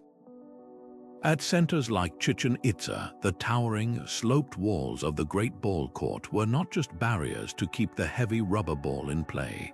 They were massive sound reflectors, meticulously angled to create a stunning echo effect that would have deeply unnerved and awed every spectator. The most famous acoustic phenomenon occurs at the center of the court's massive playing alley. A simple hand clap or spoken word, even at a conversational volume, produces not a single echo, but a series of sharp, distinct reverberations that sound remarkably like the chirp of the sacred Quetzal bird. This was no happy accident. The specific angle and smooth, hard limestone surface of the parallel walls are precisely calibrated to create a flutter echo, where sound waves bounce back and forth between them before finally reaching the listener's ear with this distinctive, distorted pitch. In the tense, ritual silence before a game or during a pivotal moment, this auditory illusion would have been interpreted as a direct omen or the voice of a deity, intimately tying the architectural space to the natural and spiritual world the Maya revered. Achieving this effect was a testament to empirical architectural genius.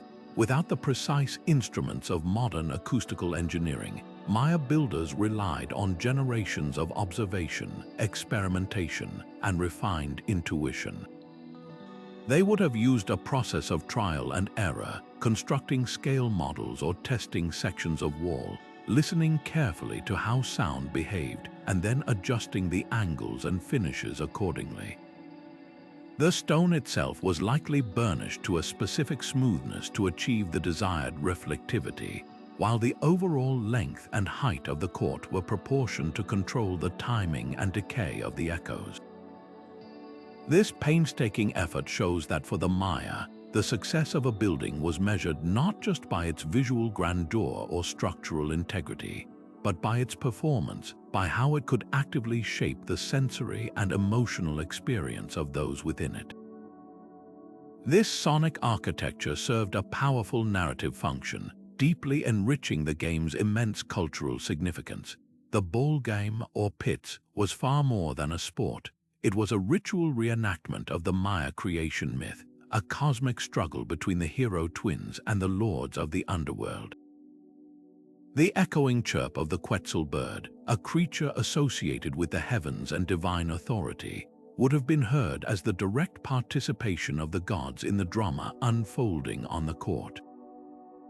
Furthermore, the unique acoustics allowed a priest or ruler standing at one end of the court to have his voice amplified and carried the entire length of the alley, making his chants and invocations seem supernaturally powerful, as if projected by the court itself. The architecture was literally amplifying his political and religious authority, ensuring his words resonated with every single person present. This multi-sensory approach to design reminds us that ancient architecture was a holistic experience meant to engage the entire body and spirit. The visual spectacle of the players' elaborate regalia, the physical impact of the heavy ball, the scent of burning copal incense, and the disorienting, supernatural echoes all worked in concert to create a state of heightened emotion and belief. The ball court was a portal, and its acoustics were a key part of the mechanism that transported participants and spectators alike into a mythic realm. This ancient understanding of psychoacoustics, how sound affects human psychology, finds its echo in the awe-inspiring reverberations within Gothic cathedrals or the carefully tuned silence of a modern concert hall. The silent, soaring walls of Chichen Itza's court stand as a timeless testament to the fact that the most powerful spaces are those that speak to us not just through their form, but through the very air they shape. While the Persians engineered vast terrestrial networks and the Maya shaped sound into sacred echoes, the Aztecs of Mesoamerica faced a challenge of fundamental sustenance, transforming the very medium they stood upon into a source of life. Our 18th secret emerges not from stone or road, but from the fertile mud of Lake Texcoco. In the magnificent island capital of Tenochtitlan, architects and farmers alike perfected a revolutionary form of agricultural engineering, the Chainampa, or floating garden. This was far more than a simple farming technique. It was a breathtakingly elegant solution to the problem of feeding a metropolis of perhaps 200,000 people on a limited island, a system that wove agriculture directly into the urban fabric and turned the surrounding lake into a boundless, renewable resource. The construction of a Chainampa was a masterclass in layered, sustainable design. It began with the careful weaving of a rectangular frame from reeds and wooden stakes, which was then anchored to the shallow lakebed. This frame was not meant to truly float, but to contain. Within it, builders would alternate layers of rich, nutrient-dense mud scooped from the bottom of the lake with layers of decaying vegetation and aquatic weeds.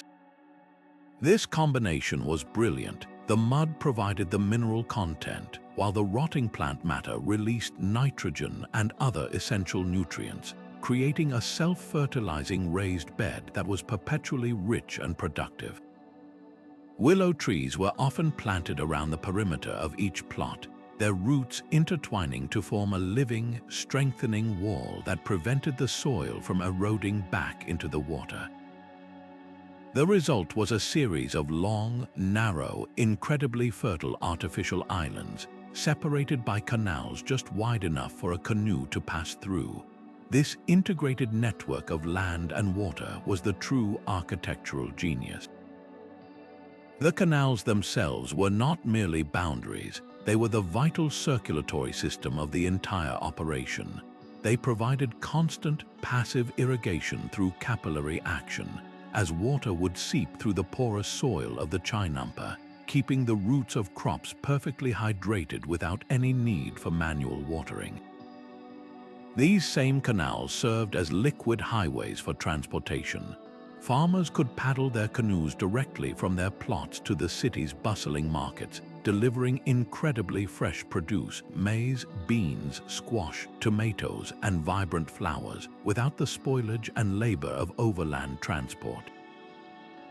This efficiency meant the city could be fed by an agricultural zone that was literally at its doorstep, a stark contrast to other ancient cities that required vast, vulnerable hinterlands to be cleared for farming. The strategic impact of this system on Aztec society was profound. By creating an abundant and reliable food supply right in the heart of their domain, the Aztec leadership secured immense political stability. Food scarcity, the primary cause of unrest and rebellion in the ancient world, was virtually eliminated. This abundance freed up a massive portion of the population from agricultural labor, allowing them to specialize as warriors, priests, artisans, and bureaucrats, which in turn fueled the cultural and military expansion of the Aztec Empire. The Chainampas were so productive that they could yield up to 7 harvests a year, a staggering output that supported not only the capital but also allowed for stockpiling against drought or siege. The sight of these endlessly productive green grids, stretching to the horizon against the backdrop of gleaming white temples, was a powerful symbol of the empire's wealth and its divine mandate to rule, a testament to their ability to coax order and abundance from the natural world. The legacy of this ancient innovation is remarkably relevant today. The Chainampa system is one of history's most successful and sustainable forms of intensive agriculture, a precursor to modern hydroponics and aquaponics. It required no synthetic fertilizers or pesticides, created a rich habitat for aquatic life, and managed water resources with impeccable efficiency.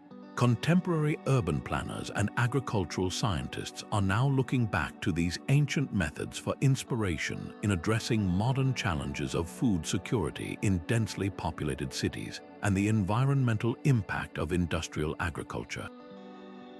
The Chainampas of Tenochtitlan stand as a timeless lesson in working with an ecosystem rather than against it, demonstrating that the most profound architectural solutions are sometimes not about dominating the landscape, but about engaging with it in a creative, reciprocal partnership that nourishes both the city and its people. Leaving behind the floating gardens of the Aztecs, we now ascend into the soaring stone forests of medieval Europe, where architecture sought to capture not just light, but the very essence of heaven itself. Our 19th secret reveals that the layout of a Gothic cathedral was far more than a blueprint for a place of worship. It was a complex symbolic language carved in stone, a meticulously coded diagram of the Christian cosmos designed to orchestrate the spiritual journey of every soul who entered. These vast structures, though built centuries after our ancient focus, are the direct intellectual heirs to the principles we've explored, taking the celestial alignment of Egypt and the psychological manipulation of the Parthenon and evolving them into a complete, immersive theological experience. The foundation of this sacred code was sacred geometry. The floor plan of the classic Gothic cathedral is laid out in the shape of a cross, an obvious symbol of Christ's sacrifice. But the symbolism runs far deeper than this simple outline. The dimensions of the nave, the choir, the transepts, and the apse were all determined by a system of mathematical ratios believed to be divinely inspired, such as the golden ratio and the square root 2 proportion. These ratios were not arbitrary. They were thought to reflect the same harmonic principles that God used in creating the universe. By walking through a space built with these proportions, a medieval worshipper was literally moving through a microcosm of God's orderly creation, an experience meant to bring their soul into harmony with the divine. The use of geometric patterns like the vesica piscis in the design of arches and windows further embedded this hidden mathematical theology into the very fabric of the building. This geometry was then brought to life with what the architects called lux nova, or new light, the stunning stained glass windows that are the hallmark of the Gothic style. The massive rose windows, positioned high on the west front and the transepts, were not just beautiful artworks, they were intricate stone mandalas representing the universe in perfect order, with Christ or the Virgin Mary at the center and radiating petals symbolizing the hours of the day, the signs of the zodiac or the virtues and vices. As the sun moved across the sky, it projected a constantly shifting kaleidoscope of colored light onto the cathedral's interior floor and walls. This transformed the vast stone space into a dynamic, living theater of divine light, a tangible manifestation of God's grace pouring into the world and illuminating the path of the faithful. The experience was designed to be overwhelming, to lift the gaze and the spirit upwards from the darkness of the earthly realm toward the luminous, heavenly promise above. The entire spatial arrangement was carefully choreographed to guide a physical and spiritual progression. A worshipper would enter through the western portal, often adorned with sculptures of the Last Judgment, a stark reminder of sin and mortality. They would then move down the long, shadowy nave representing the worldly realm toward the crossing. This space, marked by the soaring verticality of the tower or lantern above, symbolized the intersection of heaven and earth. Finally, they would approach the brightly lit choir and high altar in the eastern apse, the domain of the clergy, and the symbolic location of the heavenly Jerusalem. This east-west alignment itself was a direct continuation of ancient solar traditions, ensuring that the rising sun on the feast day of the church's patron saint would shine directly down the length of the building to illuminate the altar, creating a moment of breathtaking celestial theater, much like the illumination of Ramesses' statue at Abu Simbel. This integration of profound meaning into structure shows how architectural secrets evolved over millennia. The Gothic master masons were standing on the shoulders of giants, drawing from a deep well of knowledge that included Roman engineering, Islamic mathematics, and perhaps even esoteric traditions. They used the pointed arch and the flying buttress not just as engineering solutions to build higher, but as tools to create a new kind of space, one that dematerialized the wall into a web of stone and filled the voids with divine colored light. In doing so, they demonstrated the ultimate purpose of architectural secrecy: to use form, light, and space to transcend mere function and craft an environment that can evoke the most profound human emotions: awe, humility, wonder, and devotion, guiding the spirit on a journey from the material world toward the infinite. After exploring the celestial light of Gothic cathedrals, we journey to the sun-scorched plains of ancient Persia, where architects devised a way to air-condition entire cities without using a single watt of electricity. Our 20th secret reveals a masterpiece of passive climate control: the Windcatcher or Badger, an elegant tower-like structure that transformed the desert's relentless heat into a refreshing, life-sustaining breeze. In cities like Yazd, these iconic silhouettes punctuate the skyline not as monuments or minarets, but as the ingenious lungs of a civilization that learned to breathe comfort into the most unforgiving environments. The genius of the Windcatcher lies in its breathtaking simplicity and its deep understanding of physics. Architects began by carefully studying the wind patterns of their specific location, noting the direction of the prevailing winds that swept across the plateau. They then constructed tall, capped towers with open faces precisely oriented to catch these steady breezes at their highest and strongest point. But the true magic happens inside. The tower is essentially a vertical shaft that extends down into the heart of the building below, often connecting to an underground canal or a central courtyard. As the wind is captured high above and funneled downward, it gets compressed and slightly pressurized, gaining speed as it descends into the living spaces. This incoming airflow creates a pressure difference that simultaneously forces the warm, stale air inside the building up and out through other openings or opposite-facing shafts, establishing a continuous, self-sustaining cycle of ventilation. This system was often combined with another Persian hydrological marvel, the Qanat, an underground aqueduct that carried cool water from distant mountains. In many homes and public buildings like caravanserais, the incoming air from the Windcatcher would be directed to flow over a small pool of water or a fountain in the central courtyard. This is where the process of evaporative cooling or adiabatic cooling took effect. As the dry desert air passed over the water's surface, it caused the water to evaporate, a process that absorbs heat energy from the surrounding air.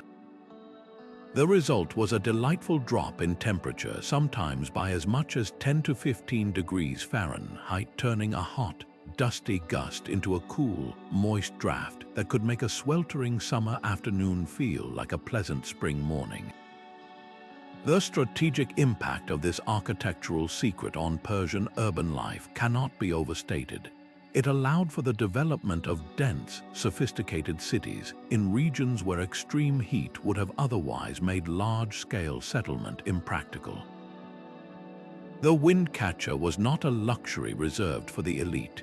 Variations were employed in humble homes, bustling bazaars, and vast ice houses where they were used to preserve ice gathered from nearby mountains even in the height of summer. This technology directly supported public health by reducing heat stress, improving indoor air quality, and mitigating the spread of airborne diseases in crowded spaces. It enabled the flourishing of culture, commerce, and community in the heart of the desert, proving that human ingenuity could create oases of comfort not just with scarce water, but with the abundant and invisible resource of moving air. The legacy of the Windcatcher is a powerful and timely lesson in sustainable design. This ancient innovation is a direct precursor to modern passive cooling and natural ventilation systems that are now at the forefront of green architecture.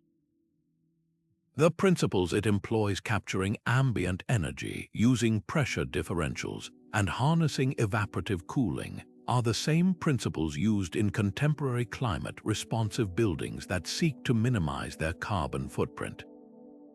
Today, architects and engineers are looking back to these ancient techniques, integrating modernized versions of windcatchers called solar chimneys or thermal towers into new constructions to reduce reliance on energy-intensive air conditioning.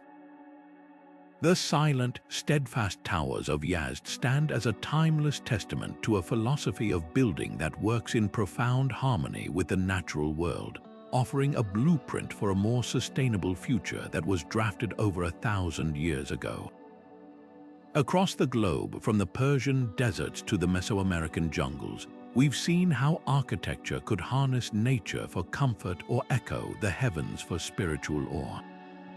But in ancient China, architects faced a challenge of a different magnitude: how to design a city that could withstand the immense military pressures of warring states and nomadic invasions, all while projecting the unshakable authority of a central emperor.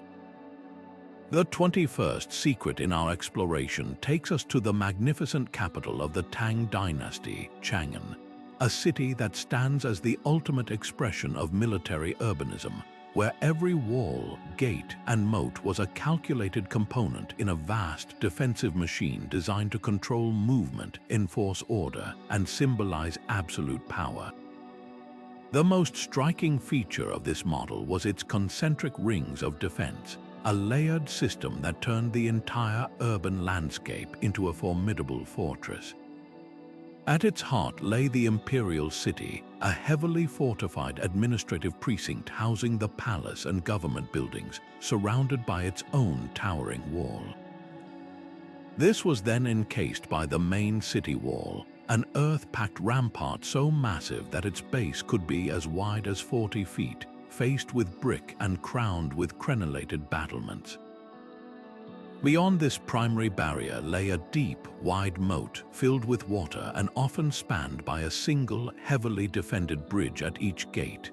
This multi-layered approach, moat, outer wall, inner wall, created a nightmarish scenario for any potential attacker.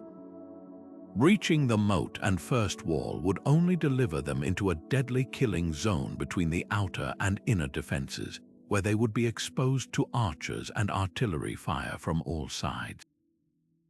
The walls themselves were not simple vertical surfaces. They were sloped and battered, meaning they tapered inward as they rose. This design made them incredibly resistant to siege engines like battering rams, as the sloping face would cause projectiles to deflect upward, while also providing a more stable foundation against earthquakes and undermining attempts. The control of movement was the true genius of this urban plan, and it was executed with geometric precision through the city's gate system. Chang'an was laid out in a near-perfect grid, but access was ruthlessly regulated. The main walls were pierced by a limited number of massive, monumental gates. 12 was a common, cosmologically significant number. These were not simple openings, they were complex defensive structures in their own right. Each gate was protected by a fortified gatehouse and often featured an additional barbican, a walled courtyard built outside the main gate. To enter the city, one would have to pass through the outer gate into this enclosed courtyard, then make a sharp 90-degree turn to approach the inner gate. This forced any incoming traffic to slow to a crawl, eliminating the possibility of a cavalry charge penetrating the city and making it easy for guards to inspect every individual and cart. At night, these immense gates would be sealed with heavy beams, physically severing the city from the outside world and creating an island of controlled order amidst the perceived chaos beyond the walls. This architecture of security was deeply infused with spiritual and philosophical meaning, primarily through the principles of Feng Shui. The city's layout was meticulously aligned to the cardinal directions, not just for celestial harmony but for strategic advantage. Placing the main gate squarely north, south, east, and west simplified defense by eliminating blind spots and providing clear, long sightlines for sentries along the straight, grid-patterned streets that radiated from them. The location of the city itself, the orientation of the palace, and the flow of waterways were all chosen to optimize Kai, or life force, which was believed to ensure the health and longevity of the dynasty. A city with good Feng Shui was a prosperous and stable city. Therefore, its defensive walls were also spiritual barriers, protecting the empire's vital energy from malevolent external influences. This fusion of the practical and the metaphysical made the city's design feel inevitable and divinely sanctioned, its imposing walls serving as both physical armor and a psychological bulwark that reinforced the emperor's mandate of heaven. The social impact of this walled design was profound and intentional. The very structure of the city was a physical manifestation of the Confucian social hierarchy. The innermost ring, the imperial city, was the exclusive domain of the emperor, his court, and the highest officials. The surrounding wards within the main walls were themselves subdivided by lower walls and gated entries, creating a series of smaller, manageable neighborhoods that could be locked down and policed independently.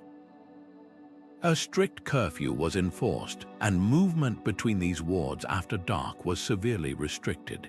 This architecture of control made large-scale rebellion within the city nearly impossible, as insurgents would find themselves trapped within their own walled wards, unable to coalesce into a larger force. For the average citizen, daily life was a constant physical reminder of their place within a vast, orderly, and powerfully guarded system, where safety was provided in exchange for absolute compliance.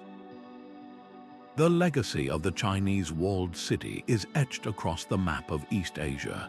This model became the gold standard for urban planning, exported to Korea, Japan, and Vietnam.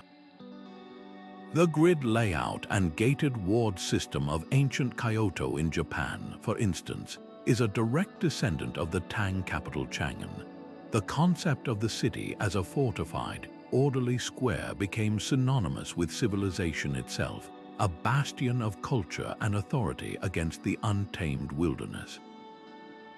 This architectural philosophy represents the pinnacle of defensive urban planning, a comprehensive system where every element, from the angle of a wall to the placement of a gate, was a deliberate calculation in a grand strategy of control, creating a blueprint for power that would protect empires and shape civilizations for over 1,000 years. Yet for all the layered defenses of Chang'an and the celestial ambitions of Gothic architects, the ultimate test of a city's resilience often came down to a far more fundamental element: water. Our 22nd secret immerses us in the humid, monsoon-soaked heart of the Khmer Empire, where engineers performed a feat of hydrological alchemy that supported one of the most populous cities on Earth. At Angkor, the architectural genius wasn't just in the breathtaking temples that pierced the sky, but in the vast, invisible network of water that flowed beneath and around them. The Khmer didn't just build a city, they engineered an entire watershed, transforming a landscape of extreme seasonal deluges and punishing dry spells into a perfectly regulated engine of agricultural abundance and spiritual power. The cornerstone of this system was the barre, massive man-made reservoirs so immense they resemble inland seas when viewed from above. The largest of these, the West Barre, stretches an astonishing 5 miles long and 1.5 miles wide, holding over 50 million cubic meters of water. But these were not simply giant holes in the ground. Their construction was a logistical marvel, involving the movement of millions of cubic meters of earth to create precisely engineered embankments that were stabilized with layers of sand and laterite clay to prevent seepage.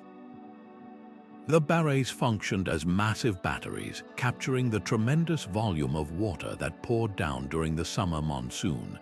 This stored water was then metered out during the 6-month dry season through a complex and meticulously graded network of canals, ditches, and embankments, creating a year-round, reliable irrigation system for the rice paddies that surrounded the urban core. This hydrological mastery was the true foundation of Angkor's power. Rice is a notoriously thirsty crop, and the ability to produce not 1, but 2 or even 3 harvests per year was nothing short of revolutionary. This immense agricultural surplus freed a massive portion of the population from subsistence farming, allowing them to become soldiers, artisans, priests, and laborers who built the iconic stone temples. It provided the economic stability to support a sprawling metropolis that, at its zenith, may have been home to nearly 1 million people, making it one of the largest pre-industrial cities in history. The system also featured sophisticated spillways and diversion channels that managed floodwaters during peak monsoon, preventing the catastrophic erosion that could have buried the city's infrastructure in silt. This wasn't just water management, it was risk management on a civilizational scale, a buffer against the climatic volatility that doomed lesser societies. But for the Khmer, water was never merely a utilitarian resource. It was a sacred element deeply woven into their Hindu and Buddhist cosmology. The architects of Angkor deliberately aligned their hydraulic works with their temples to create a vast symbolic landscape. The barres were not just reservoirs, they were earthly representations of the mythical oceans surrounding the sacred mountain, Mount Meru, the center of the Hindu universe. The Temple of Angkor Wat itself, with its concentric galleries and towering central prang, was a stone model of this cosmic mountain. During the monsoon, the vast moat surrounding the temple and the filled barres would create a breathtaking visual effect, with the temples appearing to float on a vast ocean, their spires reflecting in the sacred waters.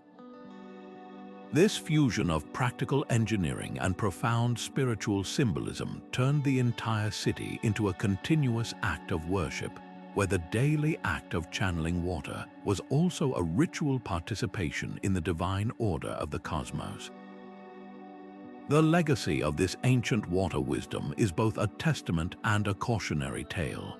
The system was so effective that it sustained the Khmer Empire for over 6 centuries, and its principles of large-scale water capture and storage for irrigation continue to influence agriculture across Southeast Asia today. However, recent studies using ground-penetrating radar have revealed the astonishing complexity and eventual vulnerability of the network. It appears the system may have become a victim of its own success. As the city expanded, the network grew more complex and interdependent.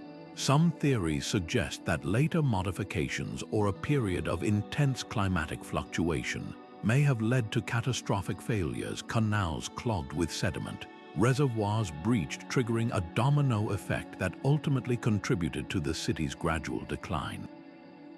This reminds us that even the most brilliant architectural solutions exist in a delicate balance with their environment.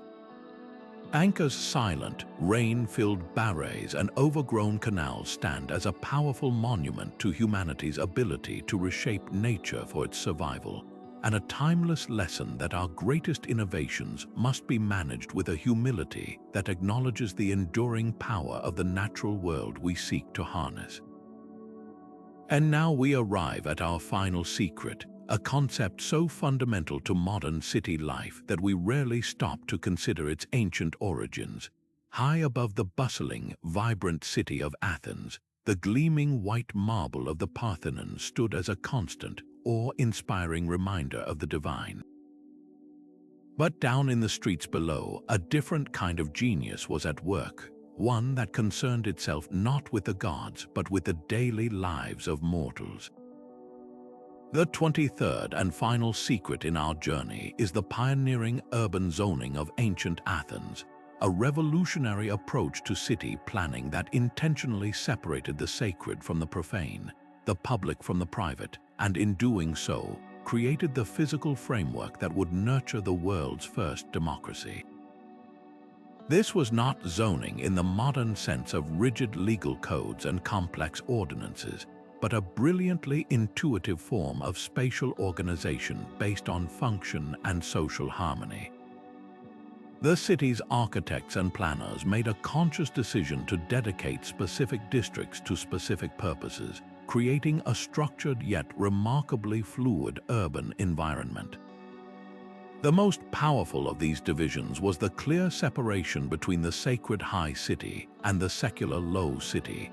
The Acropolis was reserved exclusively for the grand temples and monuments dedicated to the patron goddess Athena and the other Olympian deities, a space for ritual, procession, and divine connection, physically elevated above the mundane concerns of daily life.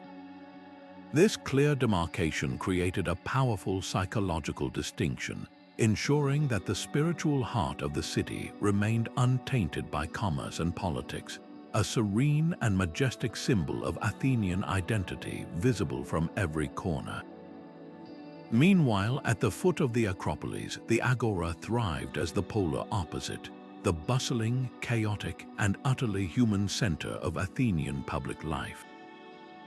This was the designated commercial and civic core, a sprawling open plaza surrounded by colonnaded stores that housed everything from fishmongers and potters to government offices and law courts.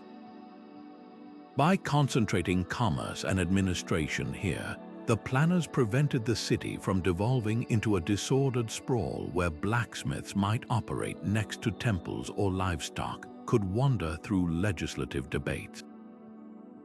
This intentional clustering had a profound social effect. It meant that a citizen could spend his entire day within the agora. He could purchase his food, listen to philosophers debate under the stores, serve on a jury, hear political speeches, and participate in the assembly, all within a contained, walkable urban space designed to facilitate the constant exchange of goods, ideas, and gossip that was the lifeblood of the polis. The true sophistication of Athenian zoning lay in how these distinct districts were connected. Rather than building walls between them, the planners used the natural topography of the land to their advantage.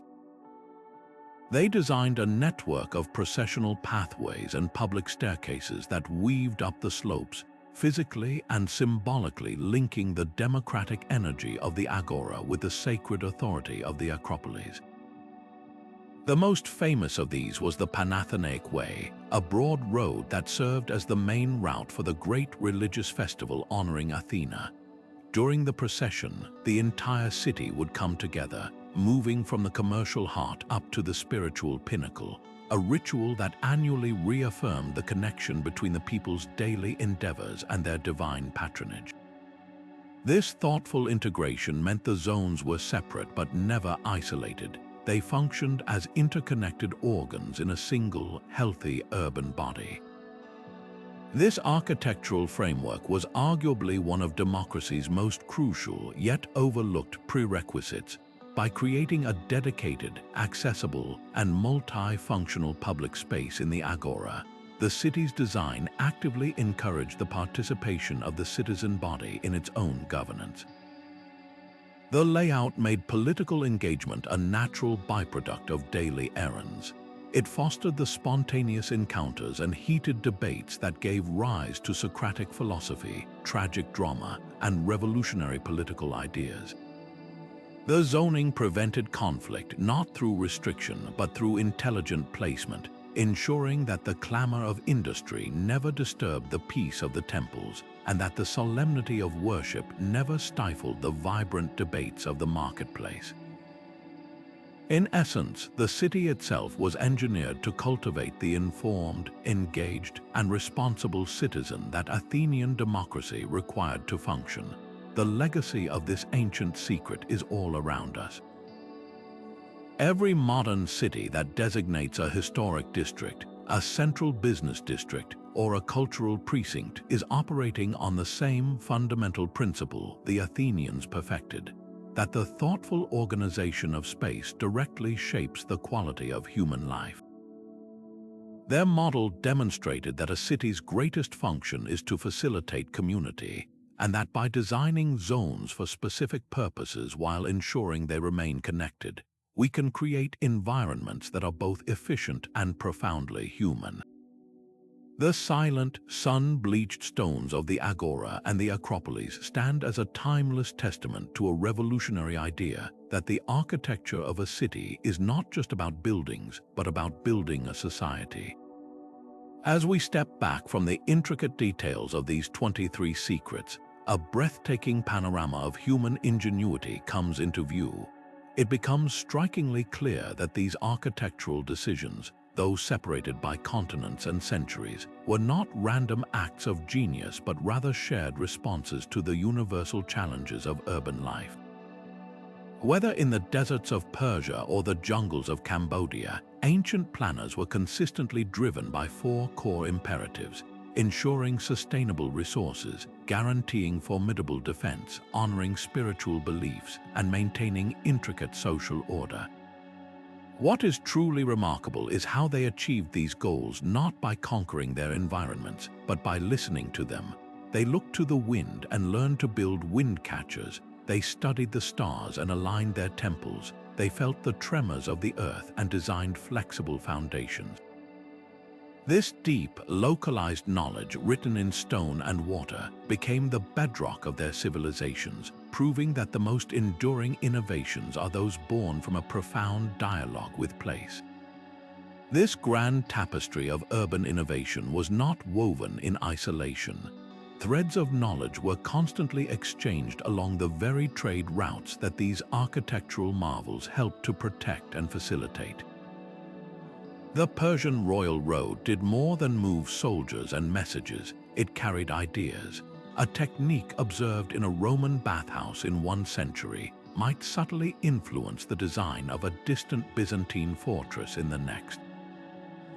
The gridded streets of Mohenjo-Daro find a distant echo in the planned cities of the Greeks, while the concept of a multi-layered defensive wall, perfected in Constantinople, became the standard for medieval castles across Europe and the Middle East. Conquest, too, acted as a brutal but effective vector for architectural exchange, as victorious empires would often incorporate the engineering prowess of the peoples they subdued, remixing and improving upon these ideas under a new banner. This was a slow-motion, global conversation in stone and brick, a testament to the interconnectedness of human creativity long before the term globalization was ever coined.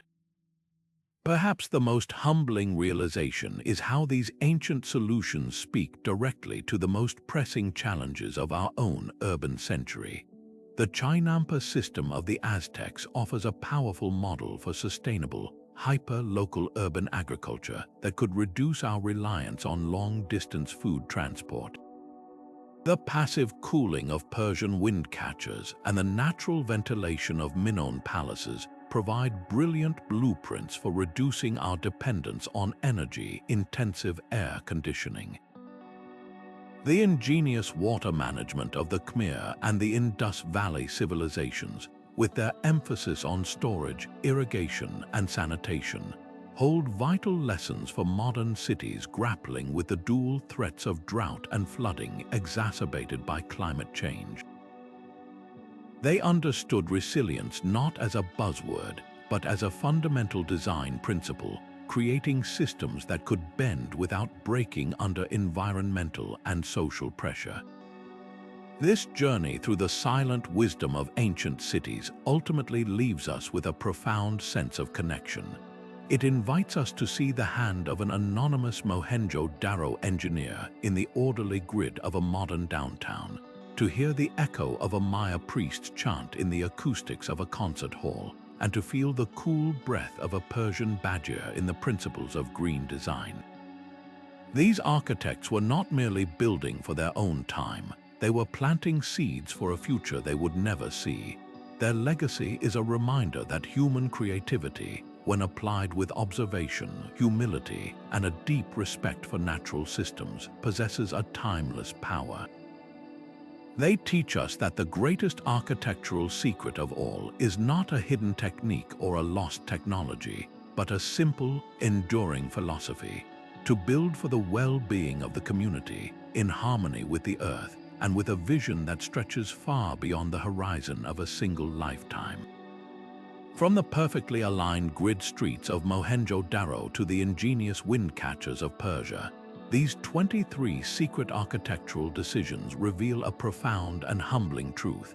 Ancient cities were far more than just collections of buildings. They were dynamic laboratories of innovation, living experiments where every single choice, from the angle of a wall to the depth of a drain, carried immense weight for the health, security, and spirit of generations yet to come. These hidden marvels were the invisible engines of history, actively shaping economies by enabling trade, forging cultures by facilitating shared rituals, and even determining the fate of empires by allowing them to withstand sieges or succumb to them. They remind us that true architecture is so much more than stone and mortar. It is a complex language of human ambition, a physical manifestation of our deepest beliefs, and a stunning testament to our ability to adapt to any environment. As we stand today facing our own era of unprecedented urban challenges, from rising populations and climate volatility to resource scarcity and social division, these ancient lessons resonate with startling urgency. They offer us a timeless blueprint, not for copying their specific forms, but for embracing their underlying philosophy. They teach us to build with vision, to prioritize long-term resilience over short-term convenience, and to design in harmony with nature rather than in opposition to it. The past is not a closed book, but an open invitation to learn from the collective genius of our ancestors, to be inspired by their creativity, and to build a future that is not only technologically advanced but also wise, sustainable, and profoundly human. Thank you for joining me on this incredible journey through the silent, stone pages of history. I'd love to hear which of these architectural secrets amazed you the most. Share your thoughts in the comments below, and subscribe to keep exploring the endless mysteries of our